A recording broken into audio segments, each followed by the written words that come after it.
Hey guys, how are you all? Welcome back to my channel.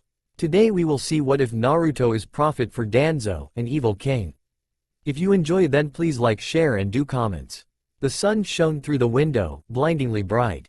Just like the hair of the boy it was shining on. Said boy rolled over, sighing as he laid on his bed. He had been awake for an hour or so now but was enjoying his solitude, while it lasted. He knew that in a matter of moments his day would begin and he wouldn't get a break from the nagging, annoying people for many hours.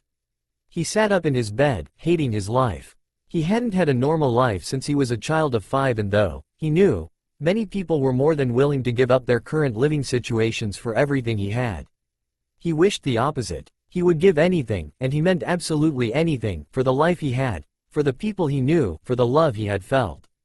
Master Naruto. It is time to get up. A woman called as she entered the room. Naruto sighed a little as he pushed the covers off of his frame. A group of women entered after the first, all of them chatting amongst themselves about how wonderful and important he was. It was like having his own worshippers, that were, at any moment, completely ready to stab him in the back.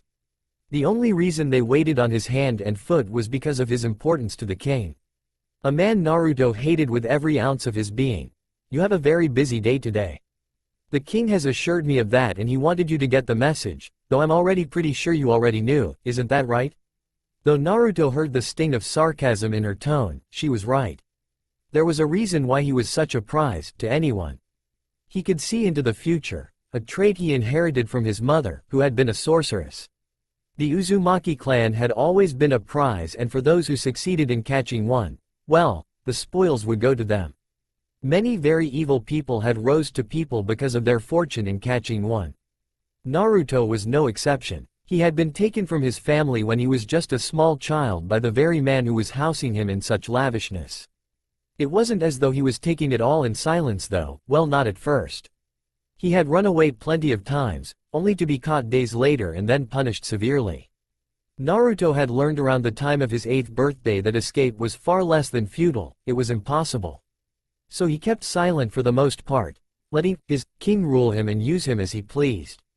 Naruto. The blonde turned his head towards the door. All of the women around him froze in their spots.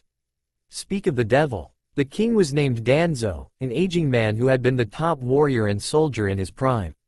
He was still a force to be reckoned with now, but not nearly as fearsome as he used to be. It had been rumored that he had killed the previous king, Sarutobi. The world had broken out into many wars and destruction since Danzo had become king and more than just the rebellion forces were suffering. Naruto knew that all too well from the many dreams he was having. All of this was killing him on the inside. He wondered how long he could keep hold on himself before Danzo stole that from him too. You, wenches, he commanded, his voice was rough with age and even though one of his eyes were covered up, the other could glare just fine. All the women were shaking with slight fear from just hearing his voice. Naruto wanted to roll his eyes, at least they didn't have to spend all day with him. I want Naruto ready in no more than 1 hour. If you do not succeed in doing so, I'll see to it that all of you lose something very precious to you. And I do assure you, it will be something you will miss. The door was slammed shut behind him and all the women suddenly sprang to life. Many of them pulling at his clothing as they led him into the bathing room. It hadn't been the first time Danzo had threatened this and it most assuredly wouldn't be the last, but it was terrifying no matter what. He was stripped down in a matter of seconds and was forced into a large tub. The cold tile made him shiver. The women didn't look too sympathetic, they never did. Nothing of Naruto's was on the line so why should they care about him? A woman stepped towards the tub, opening her mouth and letting water flow into the tub. Naruto had always found that practice disgusting but after so many years of seeing it, he had come to realize it was part of life. The woman was a water conjurer, someone who had completely control over the element. In fact most of these women had some kind of conjuring skill. Like the one he was staring at, she was a fire conjurer and was in charge of heating up his water. He gave her a sideways look and she walked over to a large pipe. She breathed into it, making the connecting pipes shake with the heat being forced through them. The fire reached the tub and started to heat up the water. He signaled for the woman to stop when steam rose from the surface, caressing his face as it passed up through the air before disappearing. He wished very much to do the same but knew thoughts like that bred nothing but hope, something he gave up on a long time ago. The women were washing him in silence. He remembered all the times he had protested about them doing it, screaming and thrashing around about how he could easily do it all himself, but Danzo had convinced him otherwise, and ever since then, he just let them do as they pleased. A hand went into his hair, rubbing the sweet smell soaps and oils into his scalp. He closed his eyes, letting the sensation take over. A sense of uneasiness came over him then, making fear settle in his stomach.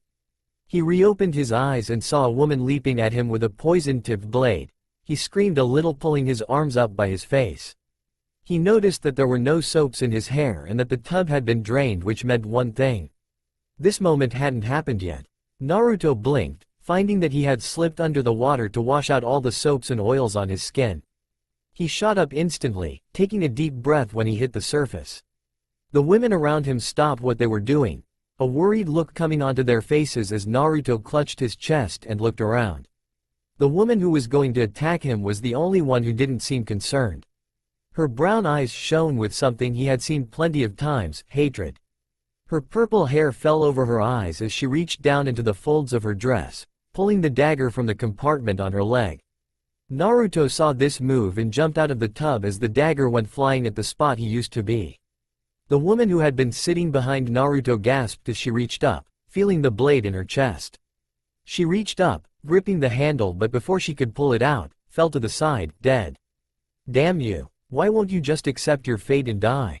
The world would be right once more if your blood is spilled onto the earth. She screamed at Naruto. She moved over to the dead body, all the women screaming bloody murder as she approached them. She tugged the dagger out, aiming it in Naruto's direction. She tossed it as though it was second nature. Naruto knew then that she was one of the assassins from the rebel forces. He had been hounded by them since Danzo captured him, which had been almost 13 years ago. Naruto was too petrified to move, but 3 guards came running in. One of them moving in front of the blonde and catching the dagger in between 2 fingers as the woman was tackled to the ground by the 2 other guards. She was cursing and thrashing underneath the strong men. They pulled her to her feet as Danzo entered the room, clapping a little. Impressive, he said, walking up to the woman, grabbing her face and squeezing it between his pointer and thumb. She grunted a little but then screamed in agony as the sick crunching of bone could be heard. I knew one of you rats slipped in, but I didn't know that they were sending a woman. Huh, that's quite a new trick. Take her to the dungeon. Tomorrow she will be beheaded in front of the entire village. We know that there are more hiding amongst us. Maybe your death will scare out a few rats. Danzo laughed then as she was dragged out of the room. He glanced over at Naruto, who was hiding his body with a small robe a guard had thrown to him. It barely covered his manhood and showed a good bit of thigh. Are you alright, my precious? Naruto glanced up at him and started to laugh a little. Oh yes. I was almost murdered by someone you knew was here and did nothing to stop until it was almost too late, making me believe that I'm really nothing more than a toy for you.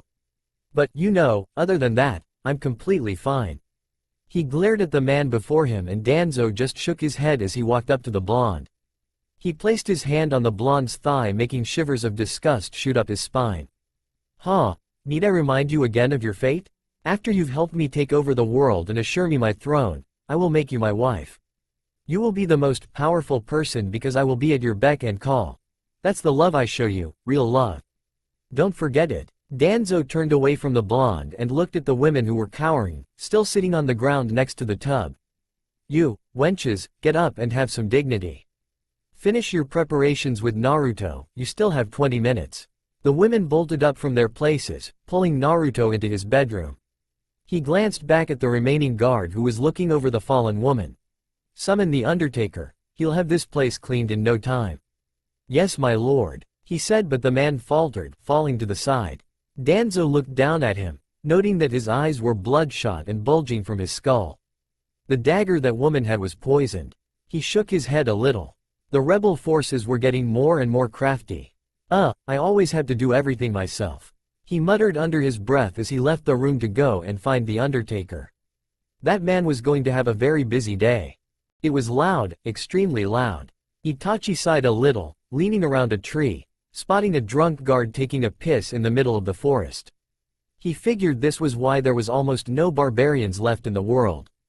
They were all too stupid, having lavish parties that attracted anything within a few miles to their location, though he couldn't really think of it that way since they had managed to capture his little brother. Itachi could only surmise it was because Sasuke had been sleeping or doing something that normally wouldn't hinder his ability to fight. He was an Uchiha after all. One of the few remaining demons in the entire world, so he was a very prized person at the moment, especially after death. 3 generations ago there had been a rumor spread throughout the world that killing and eating a demon meant gaining their powers. It was only slightly partially true. Eating demons did make humans more powerful, if they survived the poisonous flesh. Some did, but most suffered the effects of the toxic skin and meat, dying, usually, in a puddle of their own vomit and blood. They would be dead within seconds of ingestion, but the pain was still terrible. The survivors were able to pass their powers down to their children, making almost every clan of humans able to use magic. An extremely troubling prospect for demons since the powers gained only made them that much more valuable to hunt. Itachi shook his head of those thoughts. This was not the time to think about his slight disdain he had for humans. The practice of eating demons was nearly non-existent now due to the fact that most demons were dead or in hiding, except, of course, for the useful ones like dragons. They were practically livestock now. The Uchiha stepped silently, his movements lightning fast as he pulled a dagger from his cloak and slit the guard's throat. He instantly attached his lips to the dripping neck, sucking the very blood from his veins. There were 2 reasons for doing this. One was so he wouldn't leave any suspicious evidence that would alert more guards, and the second was because he needed it to live. He was constantly being mistaken for a vampire, but it wasn't just the blood he was removing, but the very life force. The souls of humans helped refuel a demon's powers, especially if they were injured or about to die. He gripped the throat with his teeth, chewing it up and sucking up the pulpy mess his teeth were creating. He felt the man's heart slowing, and could taste the alcohol in his veins. It was making him slightly buzzed. He pulled back when his heart stopped and put his mouth on top of the man's. The soul always came out of there. He sucked and a burst of power filled Itachi, making him smirk as he pulled the dead body off into the woods where it wouldn't noticed. He knew that the scavenger animals would be upon it soon. He moved swiftly. There had only been that one guard, and Itachi shook his head. That was definitely another reason why these people were morons. They had no defense. He approached the large hunting cabin, seeing it decorated with many different bones and pelts and deciding that the best way in was probably the roof. He jumped up, landing silently, not even crunching the snow under his boots. He smirked a little as he strode across, smelling the air as he went. The air was thick with fire and smoke, no doubt that it was meant to be a cooking fire. He got on his knees and bent over the roof, looking into one of the many windows of the cabin. And sure enough, he saw his little brother, sealed to a cross. He was smirking madly at the extensively frustrated human before him. Itachi had no doubt that Sasuke was mentally taunting and goading the man. Sasuke seemed as though he had a plan, and Itachi thought that maybe following after him was a wasted venture. But his thoughts were instantly taken away from that when Sasuke screamed out in pain, bringing many cheers and applause from the crowd. It didn't surprise Itachi anymore to think Sasuke had been beaten by this bunch of idiots. They weren't barbarians, they were rogue priests. Holy beings that had abandoned their posts in temples to live a life of demon slaying and purging, which meant that they weren't going to eat Sasuke, they were trying to cleanse him. Itachi knew if he didn't act fast, Sasuke was a goner.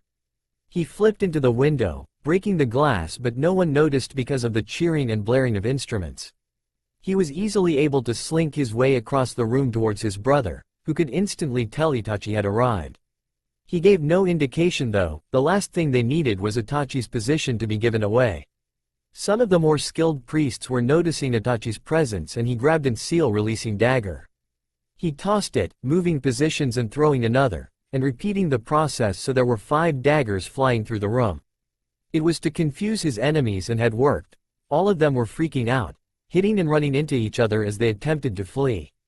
Sasuke felt the daggers break the seal and he fell to his feet, thankful to no longer be crucified. It would have been an extremely long, painful process to be burned to death. He smirked a little as the priests surrounding him stepped back, the fear leaking into their features. Sasuke closed his eyes and opened his hand. His sword removed itself from the wall, a trophy wall he assumed, and made its way back to him. He pulled it from its sheath, staring at the amount of enemies behind him and how many were trying to escape. He smirked. No one messes with the Uchiha clan. Itachi was beheading countless priests, spilling their blood on the floor and the walls. The scent reached Sasuke's nose and he felt something in the pit of his stomach, hunger. He growled lowly in his throat as he rampaged into the group of priests. They shrieked with terrors as their throats were slashed and ripped out. Sasuke drank up the blood. It was now staining his clothes, making the already black cloth seem even darker. He took a deep breath through his nose, pulling some of the human souls from their bodies. Most of the faces were frozen in a silent scream. Sasuke felt a presence behind him and did a flip over the person, knocking them to the floor, but they managed to catch themselves. He stood up, smirking as he pulled out a pair of scimitars. Sasuke raised his eyebrow in amusement and shook the blood from his sword, splashing it on the ground by his feet. The man charged Sasuke, but the demon was too fast, moving around the man and driving his blade into his chest. He dropped his scimitars on the ground as Sasuke pulled the blade out of him. A pool of crimson mess formed around him and the Uchiha looked up to an inside balcony. Itachi killed man after man. All the women and children had already fled in fear. Itachi grabbed one of the men and took a deep breath, letting it out as a giant fireball. The man screamed in agony as his body was enveloped with flames and fell off the balcony, catching tapestry and curtains on fire. Itachi jumped down. The place was going up fast since it was made of dry wood. He grabbed Sasuke's arm, both of them running out of the cabin and into the snowy mountains. They ran through the forest, moving more silently than the wind as the crunching of snow was muffled by the intense blaze of the fire.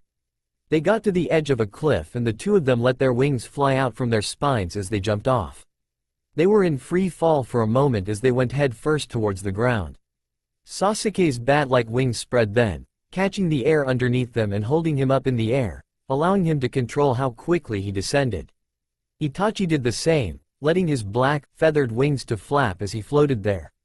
It was definitely a good thing they had both drank human blood today. Slowly they descended to the ground. The snow was falling gently around them, causing the odd stillness as they moved towards the road. Sasuke was leading his brother a little, but that gave Itachi an opening. He pulled his fist back and punched Sasuke in the back of the head, making him stumble forward. "HN. Do you know how worried I was about you?" Itachi asked as he glared a little at his brother. "I thought you were going to be eaten." "Huh, we both know if that were to happen my body would kill everyone. I'm rotten to the core, remember?" Itachi rolled his eyes, but he was happy Sasuke was safe.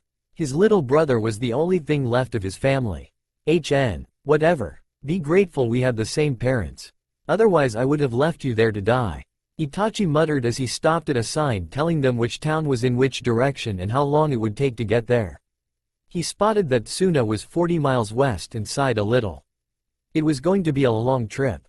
Itachi took off into the direction the sign pointed, Sasuke following very close on his heels. Naruto's breath hitched as he felt hands all over his body. They were soft, silky even as they ran down his stomach, followed by his lips. Naruto had never met anyone who had treated his body so kindly. He shivered with desire, but he noticed then that the edges around his eyes were blurry, signaling that this had been something yet to pass. There was a smirk on his lips and Naruto was confused by this moment. He had never met his man before, and what was even more strange was that his face was suddenly blurred, so he could make it out. He needed something to remember this man, a tell so he could identify him later. Naruto breathed through his nose and the strong musty scent of cinnamon and hung in the air. But he could tell that this man was practically bathed in it. It was his smell. Naruto felt himself get more aroused. Something about him was just so alluring, he couldn't help himself around him. Though his face was smeared in gray shadows, Naruto could make out the outline of his body. Spiked hair, jet black most likely. His skin was pale, lean with muscle definition. But his smirk stood out, his white shining teeth almost taunting him with their cockiness. He always wanted to punch the bastard and then apologize by kissing him deeply and letting the man have his way with him. Naruto felt himself getting flustered with embarrassment as he thought of giving himself over to another man. Danzo would have both of their heads if that happened. Maybe he should try. It would definitely stick something in the old bastard's craw. He smiled wickedly to himself, but a shock of pleasure went down his spine, making his focus shift back to the man above him, smirking so wildly. He felt a word forming on his lips as he was pulled back into reality, Sasuke. Naruto knew that definitely wasn't a word, it was a name, which meant that Sasuke must have been this mysterious man's name. It was certainly one he had never heard before, but something about it made his heart almost swoon. This man was going to play an important part in Naruto's life, he could feel it. Naruto. The blonde snapped out of his moment as he looked over at Danzo. The man was staring at him with impatient eyes and the blonde almost wanted to laugh a little. I've been trying to reach you for 5 minutes, what did you see when you looked into the future? Naruto thanked his lucky stars that he wasn't flustered by the bit of future he had seen, it wouldn't have been the greatest thing to try to explain to the king. That's the one thing Naruto hated most about his powers. Depending on the day, he may not get any relevant information at all, and some other days he would get too much. There was never a healthy balance since he never had the time to actually sit down and train himself to control the gift he was given. It annoyed him to no end. And then Danzo would get mad if he said he could see anything, it wasn't his fault his power was so wishy-washy. If anything it was the king's fault for taking him from his parents. He blinked a little, before going off on his mental tangent he had seen what Danzo had wanted, even if it was brief part of it. The rebels' forces in the south and waning. They're retreating into the Kuro Mountains and since they know the paths better than your soldiers they're hoping to make an escape and keep themselves from losing any more of their people. It is mostly women and children, most of the men who had been following are dead. I believe chasing them any farther is pointless. Naruto said and Danzo nodded. You're right, the women and children are pointless to chase. Most of them can't fight and it would be too much of a slaughter for my men. They may even be slightly disheartened by it. Danzo muttered and a ray of hope brightened Naruto's eyes. This was probably the first time the man had ever agreed with him on tactical issues. And they could be put to better use elsewhere. Commander, send a message to the troops to head out to the east to help the others who are controlling the rebel internment camps. Naruto's heart sank a little. The internment camps were terrible. Awful places to live and he knew that more soldiers there would only mean more problems for the prisoners. Even if they were trying to kill him, he couldn't help but feel as though they didn't deserve all of this torture. He looked down a little as Danzo petted his cheek as if he was nothing more than a dog.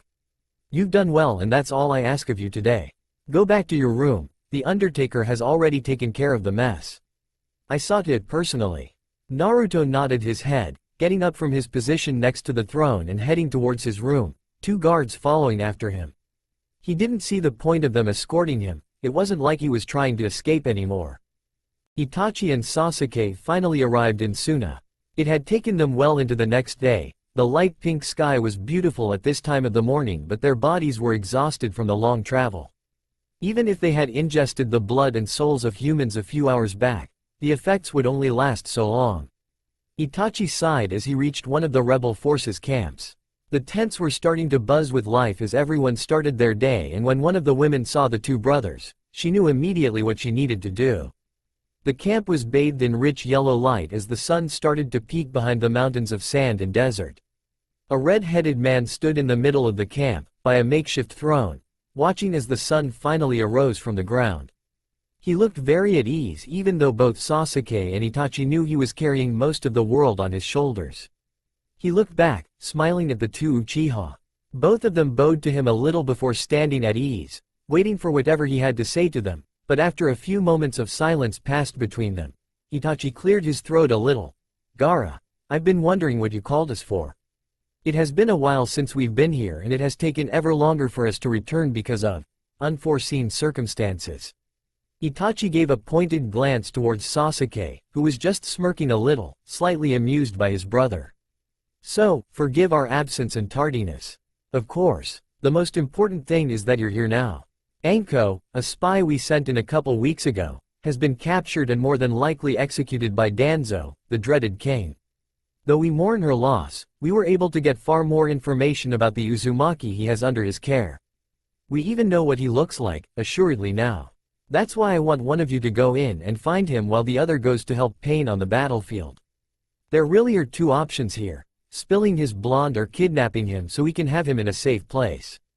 Anko may have chose to try and kill him but it may be just easier to persuade him into leaving with you. We have no doubts that he wouldn't willingly come to us if we offered him sanctuary. Gaara paused a little, looking over both of the demons in front of him, almost as though he was sizing them up.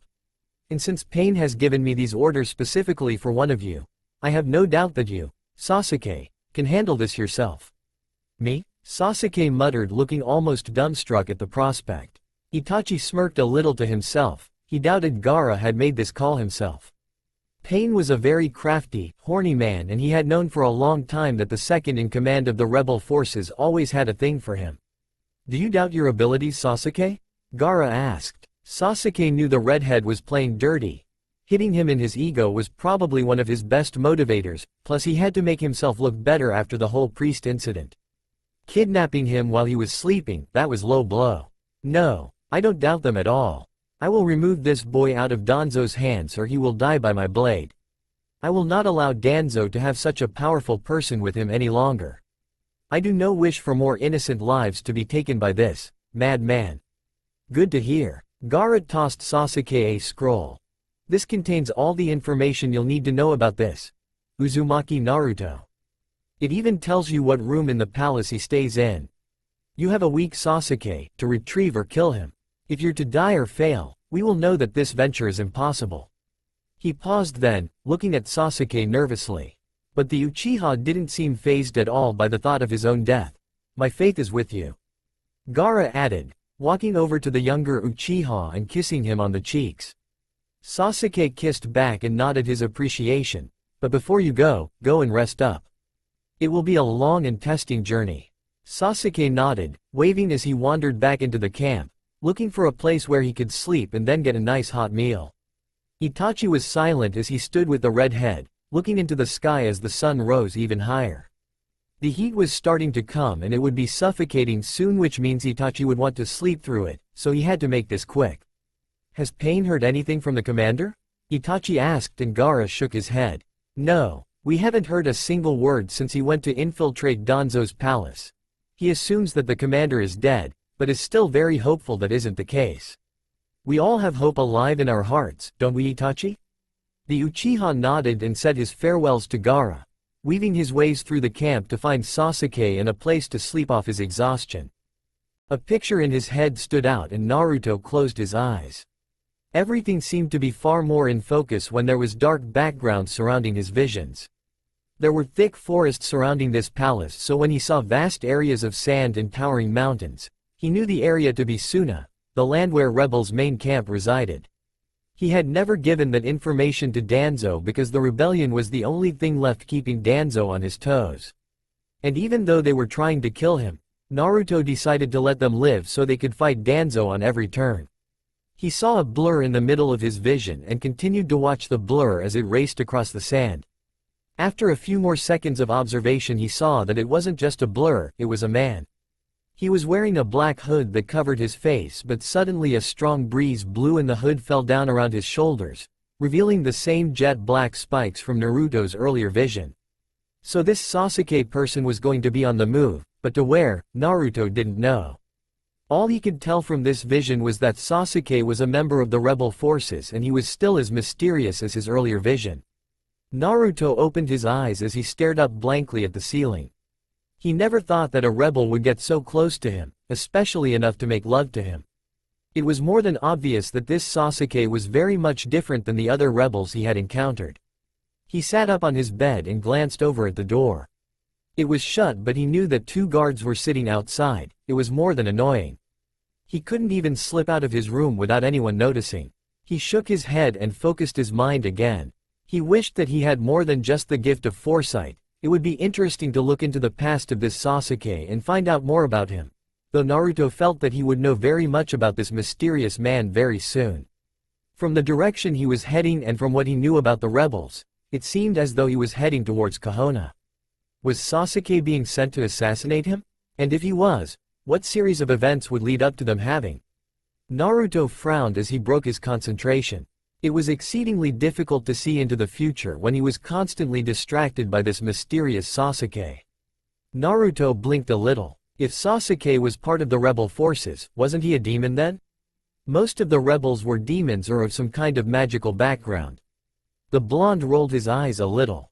He always had the best luck, and sleeping with a demon who was more than likely going to try to kill him during their first meeting was more than proof of that.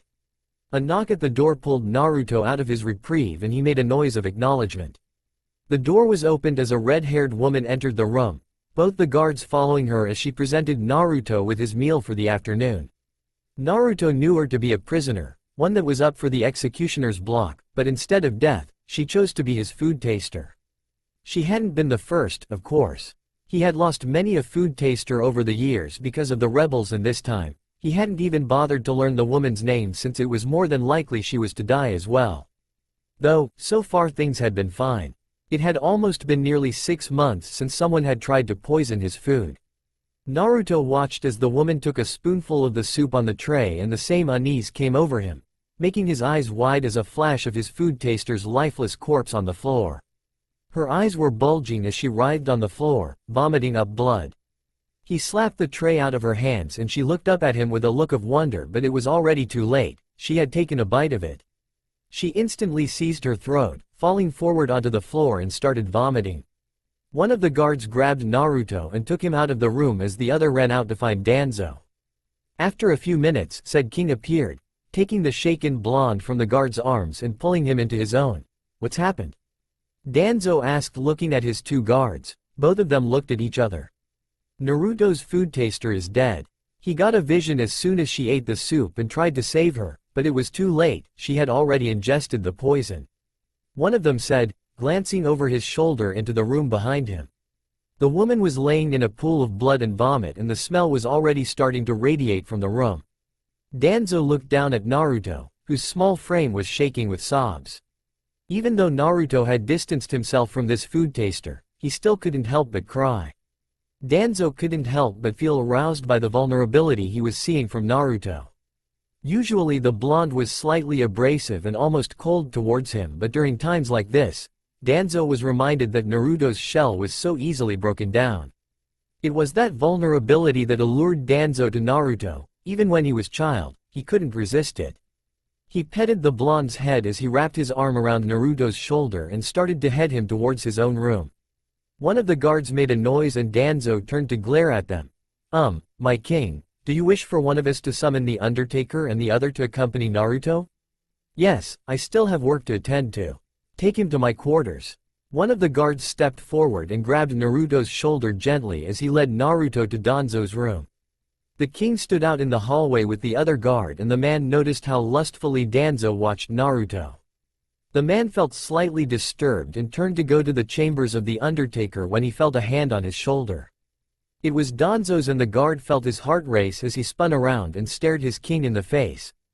I have some things I need to discuss with the Undertaker, so don't bother, I'll find him. Go and attend to Naruto. The guard nodded as he bowed to Danzo and took his leave of the king. Danzo smirked at the guard who had just left his side. Even though he wasn't in the prime of his fighting career, he was still able to strike fear in the hearts of even his well-trained bodyguards. He turned away from the man and started down the hall. He had yet to go see the Undertaker and he wanted very much to know the source of the poison on the dagger that woman attempted to kill Naruto with. If he knew the origin, then he would be able to track it down to the source, which meant he would find that last few patches of the rebels.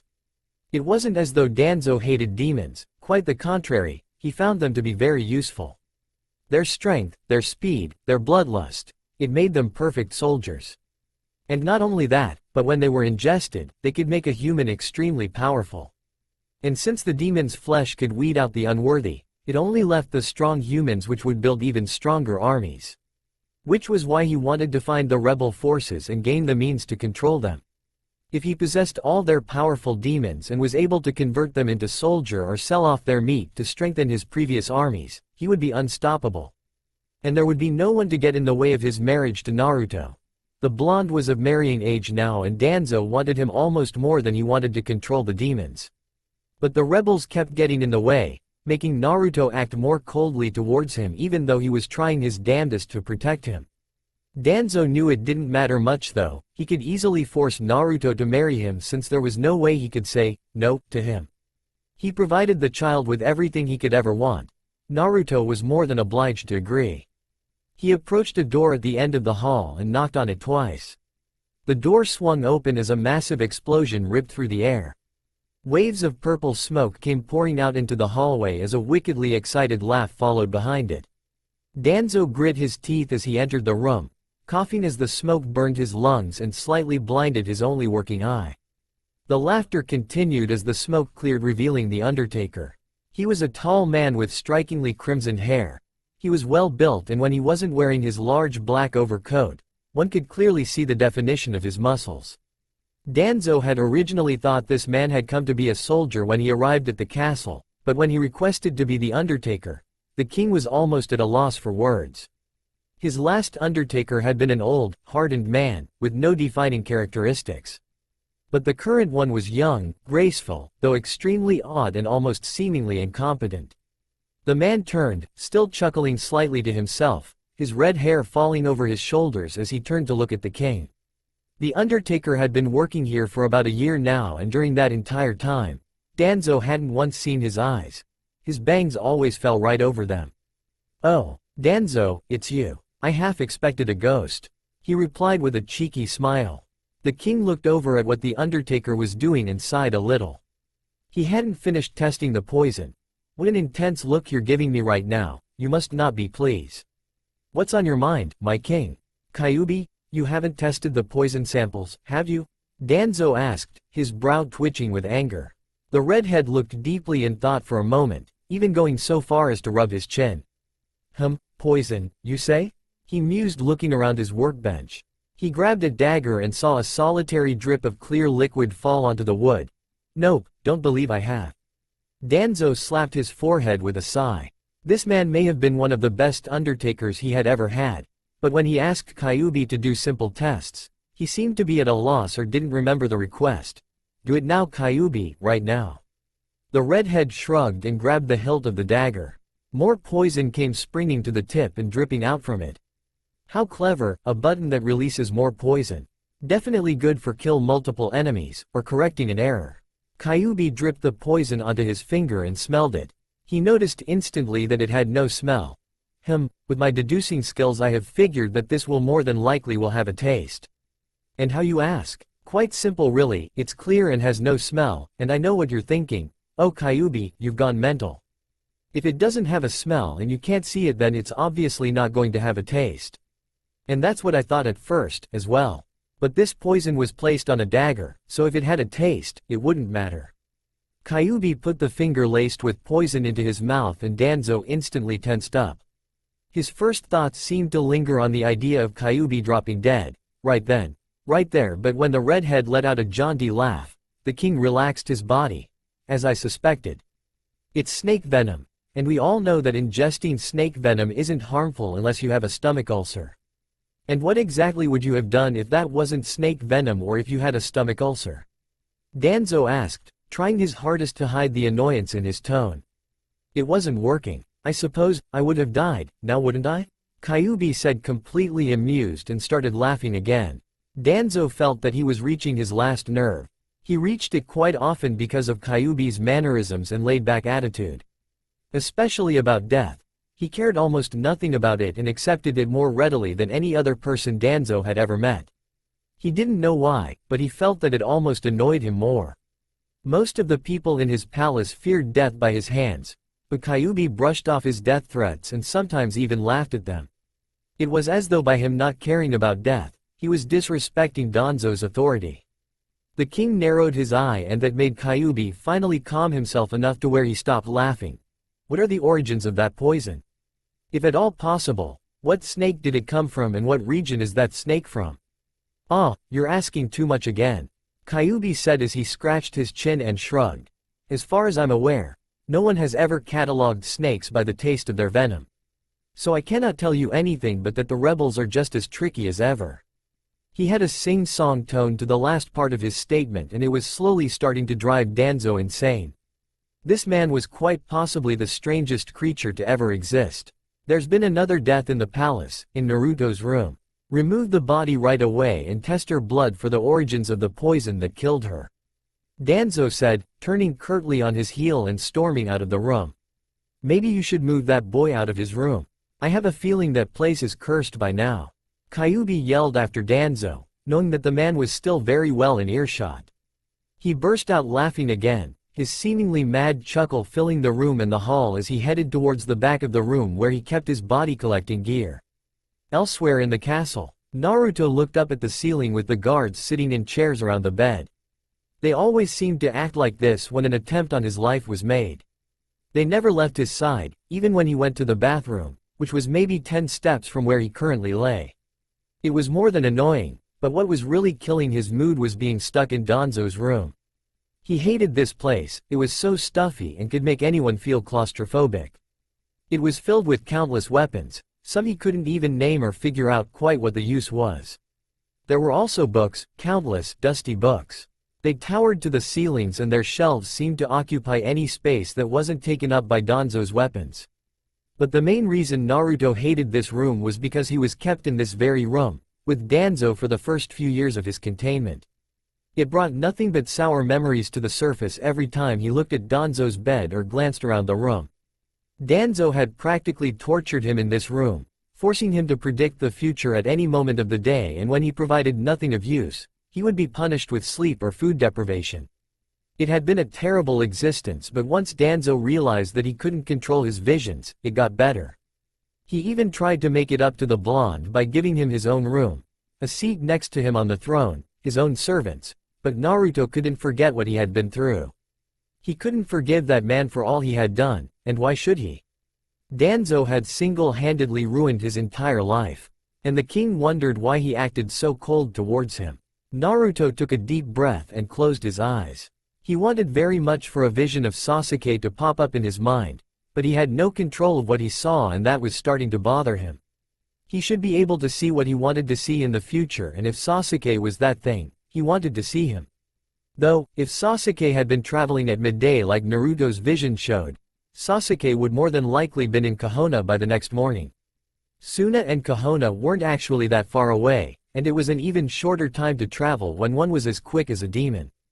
Naruto could only surmise that he wanted to see Sasuke so badly in person because he wanted to know what his face looked like. He couldn't help but already think that Sasuke was going to be beautiful. Most human-looking demons had unnatural beauty. Naruto crossed his fingers as he hoped Sasuke would be in the most category.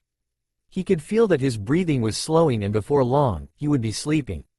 It had been a most trying day, 3 deaths, and multiple visions.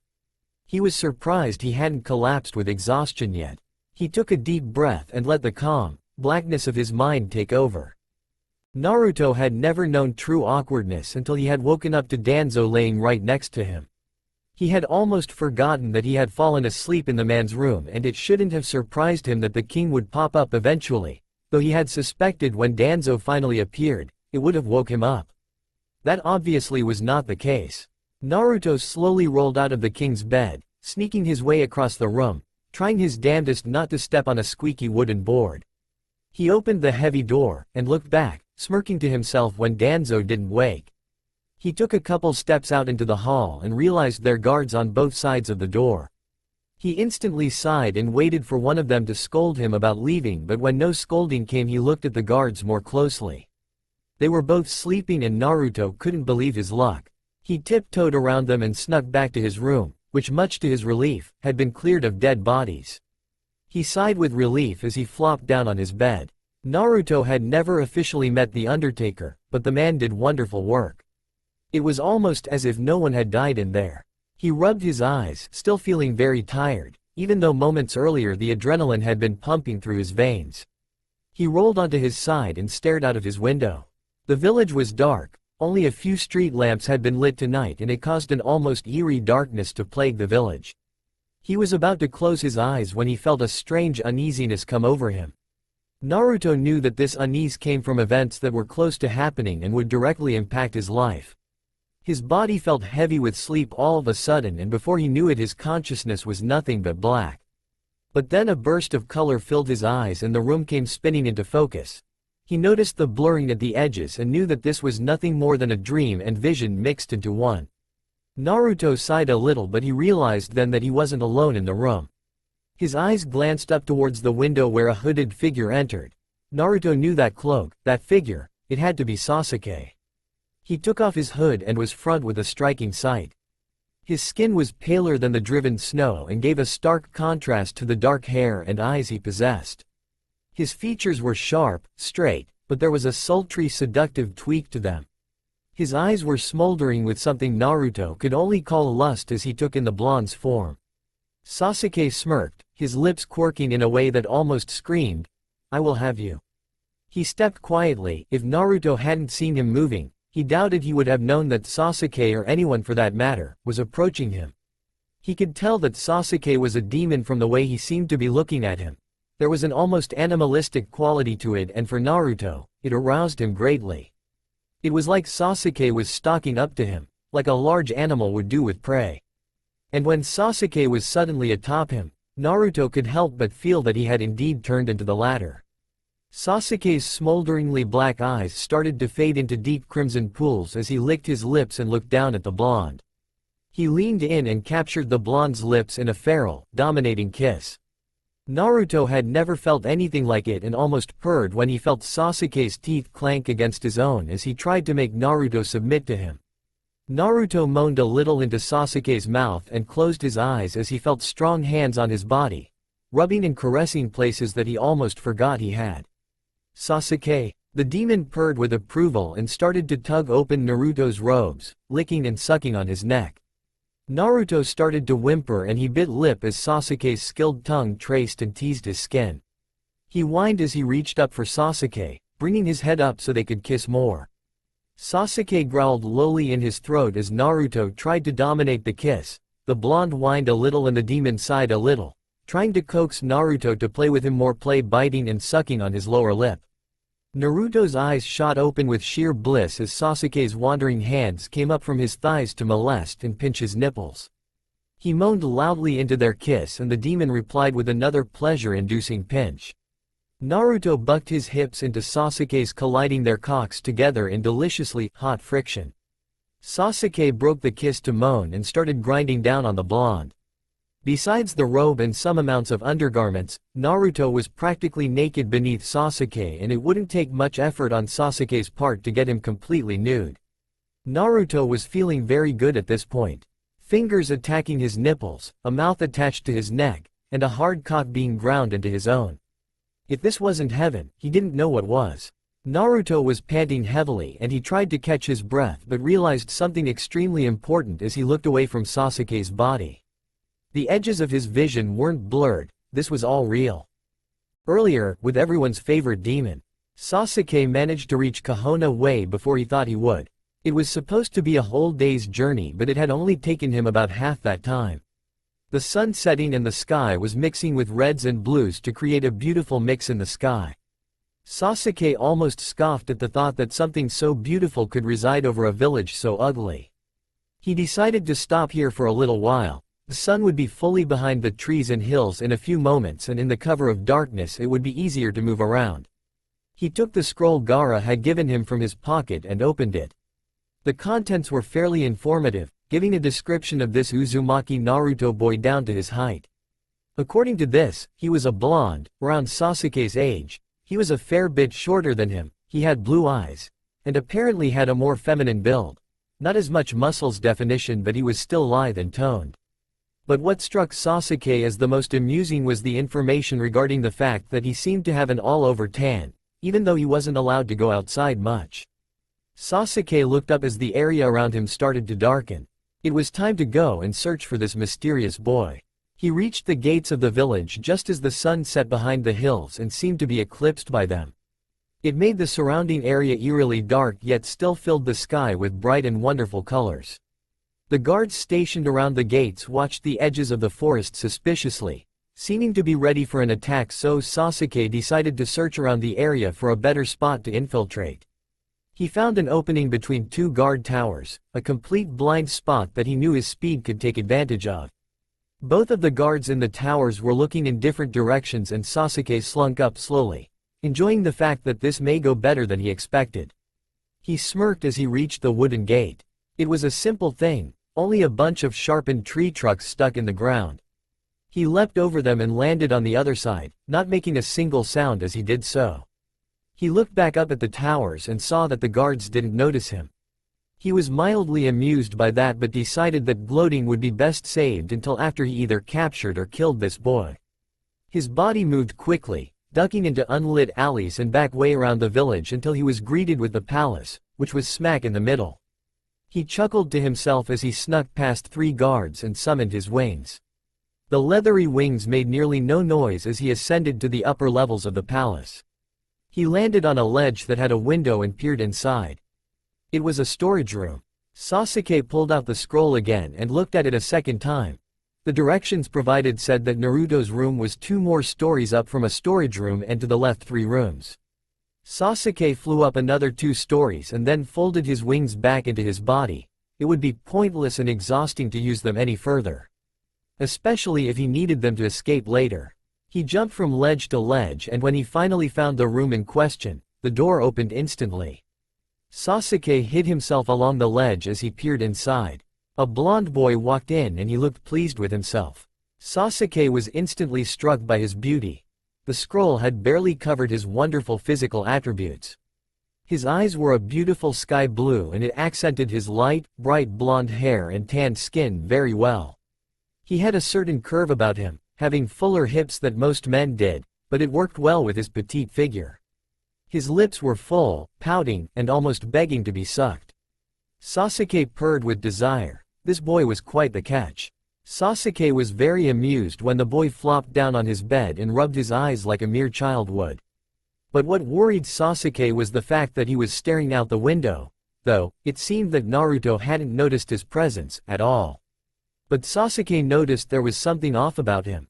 His eyes seemed suddenly dazed and it made the demon wonder if this was what he looked like when he was having one of his visions. "Do you know I'm here?" Sasuke seemed to ask himself as he opened the window, sliding inside. He removed his hood and his body was instantly gripped with the scent of lust. It was a suffocating and intoxicating smell that made his nerves light on fire as he stared down at the blonde. His eyes were shut and he was lying on his bed, bucking up and writhing as if he was in the act of making love. Sasuke smirked and found himself drawn towards the smaller figure, the smell baiting him. He slowly approached and Naruto's eyes seemed to lose their glossy sheen then, and when he finally was atop the blonde, he almost couldn't resist.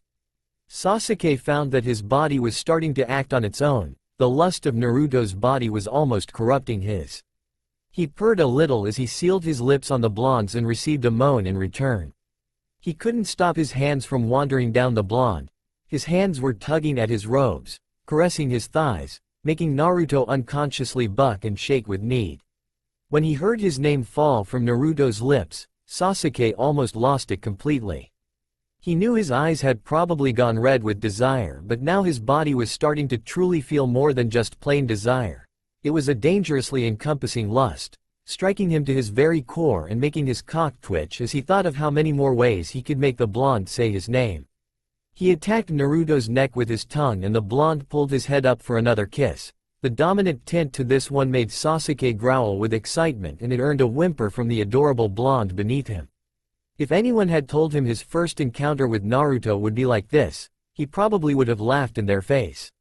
Sasuke started to pinch and fondle Naruto's dusty nipples, earning whines and groans as they continued to kiss. But when the blonde started to grind into him, he broke the kiss to moan a little.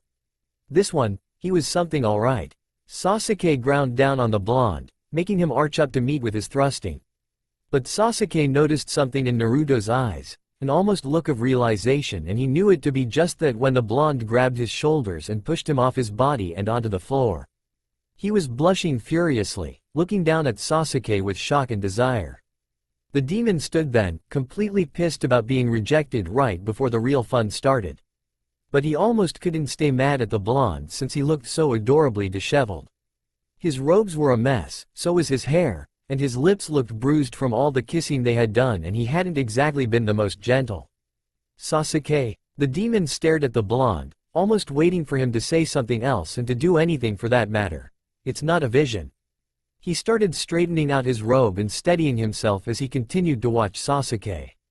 The demon smirked a little at that. "Oh? So you knew of my arrival yet you weren't expecting me? How strange. I thought that someone who would be able to see into the future would be able to anticipate anything, but you must be more of a doby than I thought." Sasuke said, and the blonde seemed to snap right back into himself because of the pure shock of his words. What did you say, Uteme?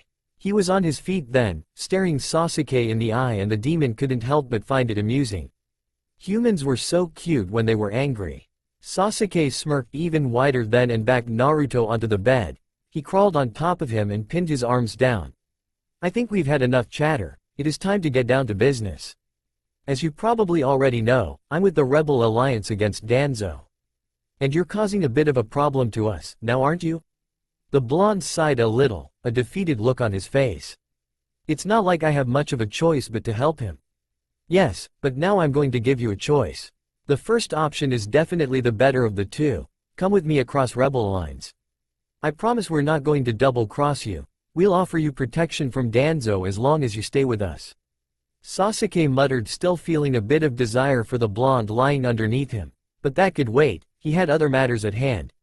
And the second option should be obvious. If you refuse to come with me, I will kill you, right here, right now. No rebuttals, no nothing. We cannot allow Danzo to have you in possession for much longer. He is far too powerful with someone like you by his side. So what do you say? Naruto was slightly taken aback by that. He hadn't expected Sasuke to actually give him a choice, and it would explain how other things played out, so it was obvious what his pick would be. Though Naruto knew he would have picked the former over the latter any day. Sasuke saw a brightness in Naruto's eyes, something he could only identify as hope. It made the blonde's face look more complete, better even. Do you really have to ask? Naruto questioned, excitement gripping his tone. Of course I'm going to Cho. The door swung open in that instant and Sasuke was grabbed roughly by the arms and shoulders, pulling him off of Naruto. Danzo came stepping in, looking angrily at Naruto. He went over and grabbed the blonde by the arm and slapped him hard across the face. He fell to his knee in front of the king, and Sasuke could feel rage bursting through his veins. He had been so close to getting Naruto out of here, if only he hadn't been distracted by his body. He struggled in the grip of the guards, but the leather gloves on their hands had been blessed and were suppressing his strength. Danzo turned his attention towards him. His only revealed eye seemed to twitch with shock as he examined the demon in front of him. Well, so the rebels are sending in the breadwinners, I never thought I would encounter an Uchiha again, but I suppose there are a couple still running around. Danzo gripped Sasuke's face and pulled it towards him. He glared daggers at the corrupt king, and he just glared back. My king, please, Naruto began, but he was cut off by Danzo raising a hand in his direction. He turned his head towards the blonde, a horrifyingly look on his face. It made Naruto shake in place, and he averted his eyes. I'm not finished with you. You gave us all a pretty good scare by running off by yourself. Do not think you will not be punished. Danzo said as he turned back to Sasuke. The demon could see the blonde shake with fear, and it made hatred burn through his veins like nothing he had ever felt before. This man was nothing like he had ever experienced. He was so cold, so heartless, so inhuman. You know what to do with this demon. I expect it to be done right away. I do not want him running around any longer. He is too dangerous. The guards started to take Sasuke out into the hallways when Naruto got to his feet, only to be grabbed and constricted by Danzo's vice-like grip on him. He reached out a little for Sasuke, and he tried as well, only to have the tips of their fingers brush before he was pulled back and out into the hall. Wait, Naruto yelled, pulling himself free of Danzo. He held his hands up for the guards to pause just in case he had to give another order. I'll marry you if you let him go. Sasuke nearly choked on himself when he heard that. Even the guards seemed mildly shocked by it, but nothing could compare to the look on Danzo's face when he heard that from Naruto's mouth. We are to be married anyway, why would I change my plans now? And for a demon of all things? Naruto felt he would regret this later, but he didn't care much. For some reason he felt completely obligated to save Sasuke. He walked up to the man and kissed him hard on the lips. The king grabbed the back of Naruto's head and attempted to deepen the kiss, but he pulled away. I know you don't want to wait, and I'm completely willing to give myself over to you. But you have to let him go first, and wouldn't it just stick it to the rebels to hear that I'm going to be your bride, not just your most powerful weapon? Danzo did like the sound of it, and he grabbed the blonde's face, smirking down at him. Yes, I do indeed like your idea, Naruto. He gave the guards a pointed look that Sasuke saw as well. He had a feeling that this engagement plan was not going to go as Naruto planned. He waved his hand towards the guards. See the Uchiha to the gate and add more guards. I do not want him back in or around the palace, understood? They all nodded and started to take Sasuke down the hall, releasing his arms. The demon narrowed his eyes a little. There was something about this that didn't feel quite right. Danzo did not seem like a man of his word, especially when it came to demons. And if someone had picked up on that suspicion, Sasuke glanced back and was unceremoniously hit over the head with a vase. The hallways were abuzz with the sounds of footsteps and murmurs about Danzo and Naruto's engagement. Said blonde was sitting in his room looking at himself in a mirror as countless handmaids and other servants poured in and out of his room. Most of them congratulating Naruto on his engagement. The rest were split between looks of contempt and small cracks of sympathy. All of them wondered, however, why he suddenly decided to marry the king. He would just smile at them and said that it was bound to happen and he owed the king much and this was just a small way to make up for it. They all seemed satisfied with the answer and dropped the topic quickly. Naruto had been told by Danzo that if he mentioned to anyone what had happened last night he would still marry the blonde but he would never see the light of day again. Which in Danzo terms meant he would be locked away in the dungeon or in one of the towers. So for now he lived the completely bogus story of his complete and utter devotion and loyalty to Danzo. A woman with long red hair entered the room and Naruto turned towards her, faking a small smile as she made a motion and a small group of women brought a rack of clothes into the room. She glanced at Naruto, studying him before walking up to him and looking him over more closely. She let go of his face before putting her hair up and walking over to the rack, grabbing a white robe and bringing it back to Naruto. Strip down and try this on. We can necessary modifications when you are decent. Danzo hand-picked this one out specifically for you though I don't know why, but I shall not challenge him until I see it on your myself. Naruto nodded, not particularly caring what the woman said. Most people just followed Danzo's orders blindly, it was a good way to stay alive. She was just following the established normal, he didn't blame her. He walked into the bathroom, shutting the door behind him. He wasn't sure why he did that though, it's not like he hadn't been naked in front of his servants before. He blamed it on the uncertainty of when Danzo might show up. He didn't want to give the bastard the satisfaction of seeing his disrobed. Well, at least, not yet. After removing his normal robes Naruto replaced them with the white ones, noticing right away why Danzo had chosen this one. The hem sat mid-thigh and ended with golden lace, extremely inappropriate for wedding robes. He also noticed how tightly it hugged him, showing all the curves of his body.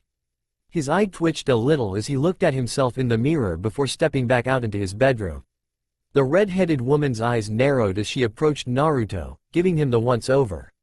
Unacceptable, she said, grabbing the robe's gold sash and pulling it away. She stripped Naruto down and grabbed him, pulling him over to the rack of clothes. She muttered darkly, "Oh, I can see why you wanted that one now. Trying to make a fool out of me, well that's too bad. I will not one of my outfits make that boy look like a harlot, especially not during something as sacred as a marriage ceremony." She paused for a moment, looking over at the end of the rack. Aha! She handed Naruto another white robe but it has more splashes of color and Naruto could already tell, with one glance, that this was going to be much better than the previous one. Since she had already taken the liberty of stripping him down, he decided that he would just dress right there. The robe hung much lower than the previous, the hem of it hid right around his ankles, which is already liked much better. Though the sleeves of it were a bit long too, hanging over his fingers but, like the woman had said, modifications could be made. The inside of the robe was lined with a very soft and wonderful feeling golden silk that was exposed at the neckline of the robe. It also showed off the blonde's long, tanned neck, as well as a portion of his chest. The sash was a royal blue color that was embroidered with a gold stitching that made it look like vines were growing around it. The robe had a similar design but it wasn't as clearly seen as it was on the sash. It looked faded into the background of the whiteness, almost as if it was a golden forest in the midst of a snowstorm. There were also other white designs that could be seen because of the cloth difference. The designs were set in thicker, higher quality of silk and also bordered around the collar and cuffs of the robe. "I really like this one," Naruto muttered as he examined it now on his frame. The woman smiled a little and pushed him towards a mirror. "And it likes you too," she said with a smile. It really brings out the color in your skin. It's also very classy. It gives you an almost more sophisticated beauty. Heightens what's already there, don't you think? I couldn't help but agree. Both of them turned to see Danzo standing in the doorway. He had a large black box in his hand and the woman moved out of the king's way as he approached Naruto. "Isn't it bad luck for you to see me like this before the wedding?" Naruto asked as he brushed a few stray hairs out of his face and examined himself in the mirror. Danzo chuckled a little and put his hand on Naruto's shoulder, spinning him around so he could look into his bride's lovely blue eyes. "Perhaps, but I'm here because I have something for you. Consider it a pre-wedding gift," he said as he opened the box. It was a large necklace that shone and sparkled like the stars in the night sky. Naruto gasped a little as he looked down at it and then back up at Danzo. The king smirked a little as he set the box down and grabbed the necklace. He put on for Naruto and smirked a little as the cascading jewels contrasted beautifully with the tan, full color of his skin. "I hope you like diamonds, Naruto, because when you become my bride there will be plenty more gifts like this." Naruto's face was a mixture of distraught, disgust, and astonishment. "It's beautiful," he muttered as he touched the spilling flow of diamonds. They sparkled brilliantly and he felt a strange stabbing sensation in his stomach. "It isn't as beautiful as you," Danzo muttered as he opened a bottom compartment on the black box. He pulled out a white gold wire crown. The jewel in the middle was citrine, its slightly dark yellow, orange sheen making it a perfectly accent color for Naruto's eyes. The two complementary jewels were two smaller, circular opals. They shone the most with blue, giving a stark contrast to the citrine in the middle. Naruto watched himself in the mirror as Danzo placed the crown on his brow. He unhooked the necklace and placed it back in the box. "Yes, I quite think you were cut out for the royal life," Danzo said as he closed the box. "I do expect you to wear that crown every day. The necklace is probably best saved for special occasions and our wedding day." "Of course, my king," Naruto muttered as he stared at himself in the mirror. Danzo could help but admire just how beautiful Naruto really was, especially when his eyes lit up with amazement. It really brought out his more innocent and childish side. "The ceremony will be tomorrow afternoon, my pet." Something about that comment seemed to completely snap Naruto from his astonishment. Though he knew it was a term of affection, Naruto did not like, at all, to be called a pet. Mostly because he could hear the possessiveness in Danzo's voice that made him feel like he was nothing more than a possession. Naruto didn't let the annoyance show on his face, but when Danzo turned him around and tried to kiss him, the blonde pushed his chest slightly to draw his attention away. The king looked a bit angry that he was rejected, but when Naruto glanced up at him with sultry eyes, it was quickly forgotten. "My king, your kisses make me feel so virgin." Naruto's face flushed a little bit as he glanced to the side. "I don't want to disappoint you with my lack of experience." "I understand," Danzo muttered, kissing him lightly on the forehead. "I'll teach you everything you need to know eventually, but until then I have final plans to attend to." There was a guard standing in the doorway, Naruto noticed, but he didn't think much of it. Especially since he was constantly surrounded and watched by guards. Naruto thanked his lucky stars when Danzo left without another word. "Well, that was exciting, Master Naruto?" the red-haired woman said as she helped Naruto out of the robe. "Since Danzo approves of my choice, I'll make sure this is ready for tomorrow afternoon. I'll more than likely stop by in the morning to help you prepare and fix any last-moment complaints. Would you like me to shorten these sleeves for tomorrow?" Yes. Thank you for all your hard work," he said as she helped him out of the robe. She bowed to him as she put the robe back on the rack and headed back out of Naruto's bedroom. The blonde sighed and glanced towards the window. It had only been since last night that Sasuke had come through that very window and almost successfully stole him away from Danzo, and nearly made love to him. Naruto could feel the heat in his cheeks but shook his head, trying to get rid of the picture of his beautiful face. Because of him, Sasuke would live, he would be free, whereas Naruto would be locked down. He didn't know why he did it though. There was no real obligation between them, so he didn't have to save Sasuke. But Naruto knew, even if something happened in the future and he saw it, there was no way to change it. He sighed a little, looking towards his bathroom. His clothes were still in there and technically he was still very much indecent. Naruto stepped into the bathroom and he pulled down on a cord that hung from the ceiling. It rang a loud bell. Within a few moments 3 servants came into the room. two of them fire conjurers and the other was a water. "Thank you for your haste," Naruto said as he pointed towards the bathtub. "Will you please fill the bath?" "But Master Naruto." One of the women began smiling a little at him.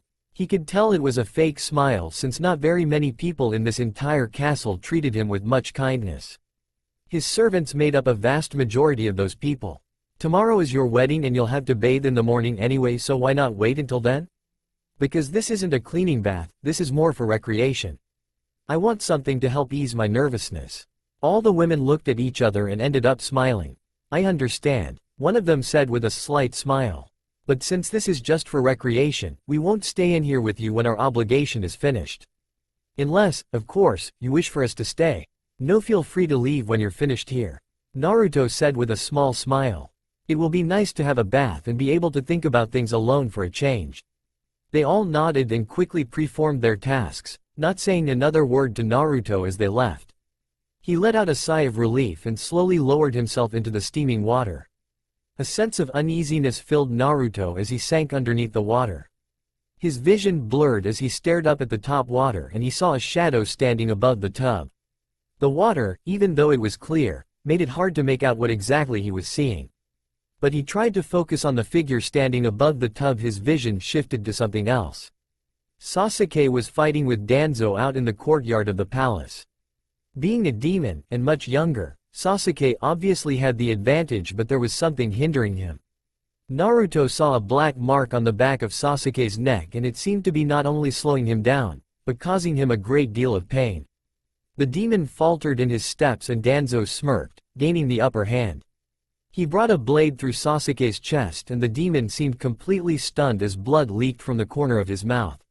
He started to cough, the spatter of it spraying Danzo's face as he pulled the blade back, letting Sasuke fall onto the ground. A pool of blood surrounded him in a matter of moments and the demon ceased to move.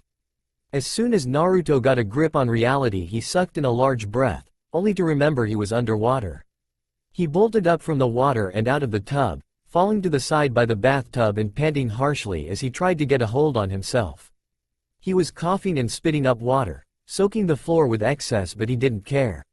What he had seen had disturbed him. Out of everything he had ever seen, that had been the most terrifying and life-shattering. He knew that once he had saw something it was bound to come true, which meant that if Sasuke came back to try and save him, Sasuke might die. Naruto sat up, still coughing a little as he leaned on the tub. There was only one thing to do. One real way to save Sasuke if he decided to come for him, and that was refuse to come with him. "If you refuse to come with me, I will kill you, right here, right now. No rebuttals, no nothing. We cannot allow Danzo to have you in possession for much longer. He is far too powerful with someone like you by his side."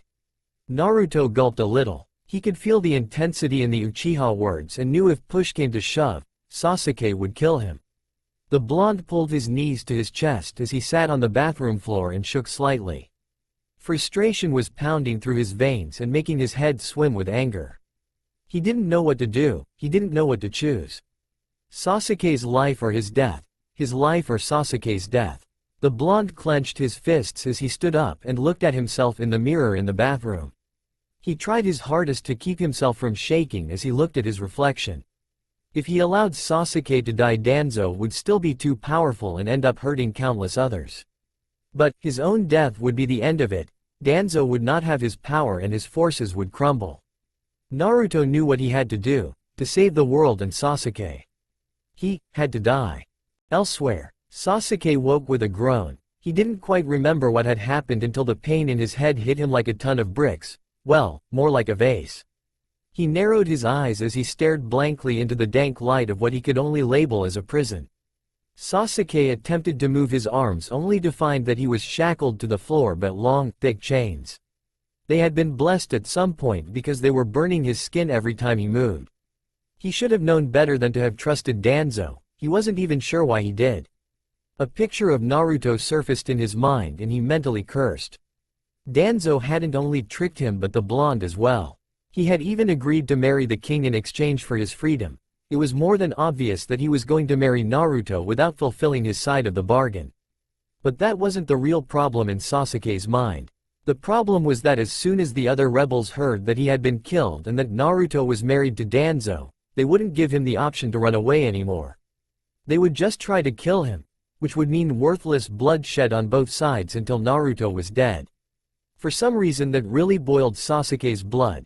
The thought of any man putting his hands on Naruto, whether it be because he was trying to bed him or kill him, made Sasuke want to break their skulls.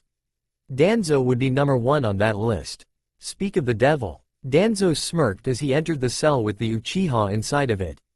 He laughed a little at Sasuke's obvious anger and grabbed his face. Not so high and mighty now, Uchiha? Unlike yourself, I never insinuated that I was high and mighty. Danzo gritted his teeth at the Uchiha's comment, holding himself back from smacking the demon across the face. It was pointless to strike a demon without a blessed object, especially if that not blessed object was a bare hand.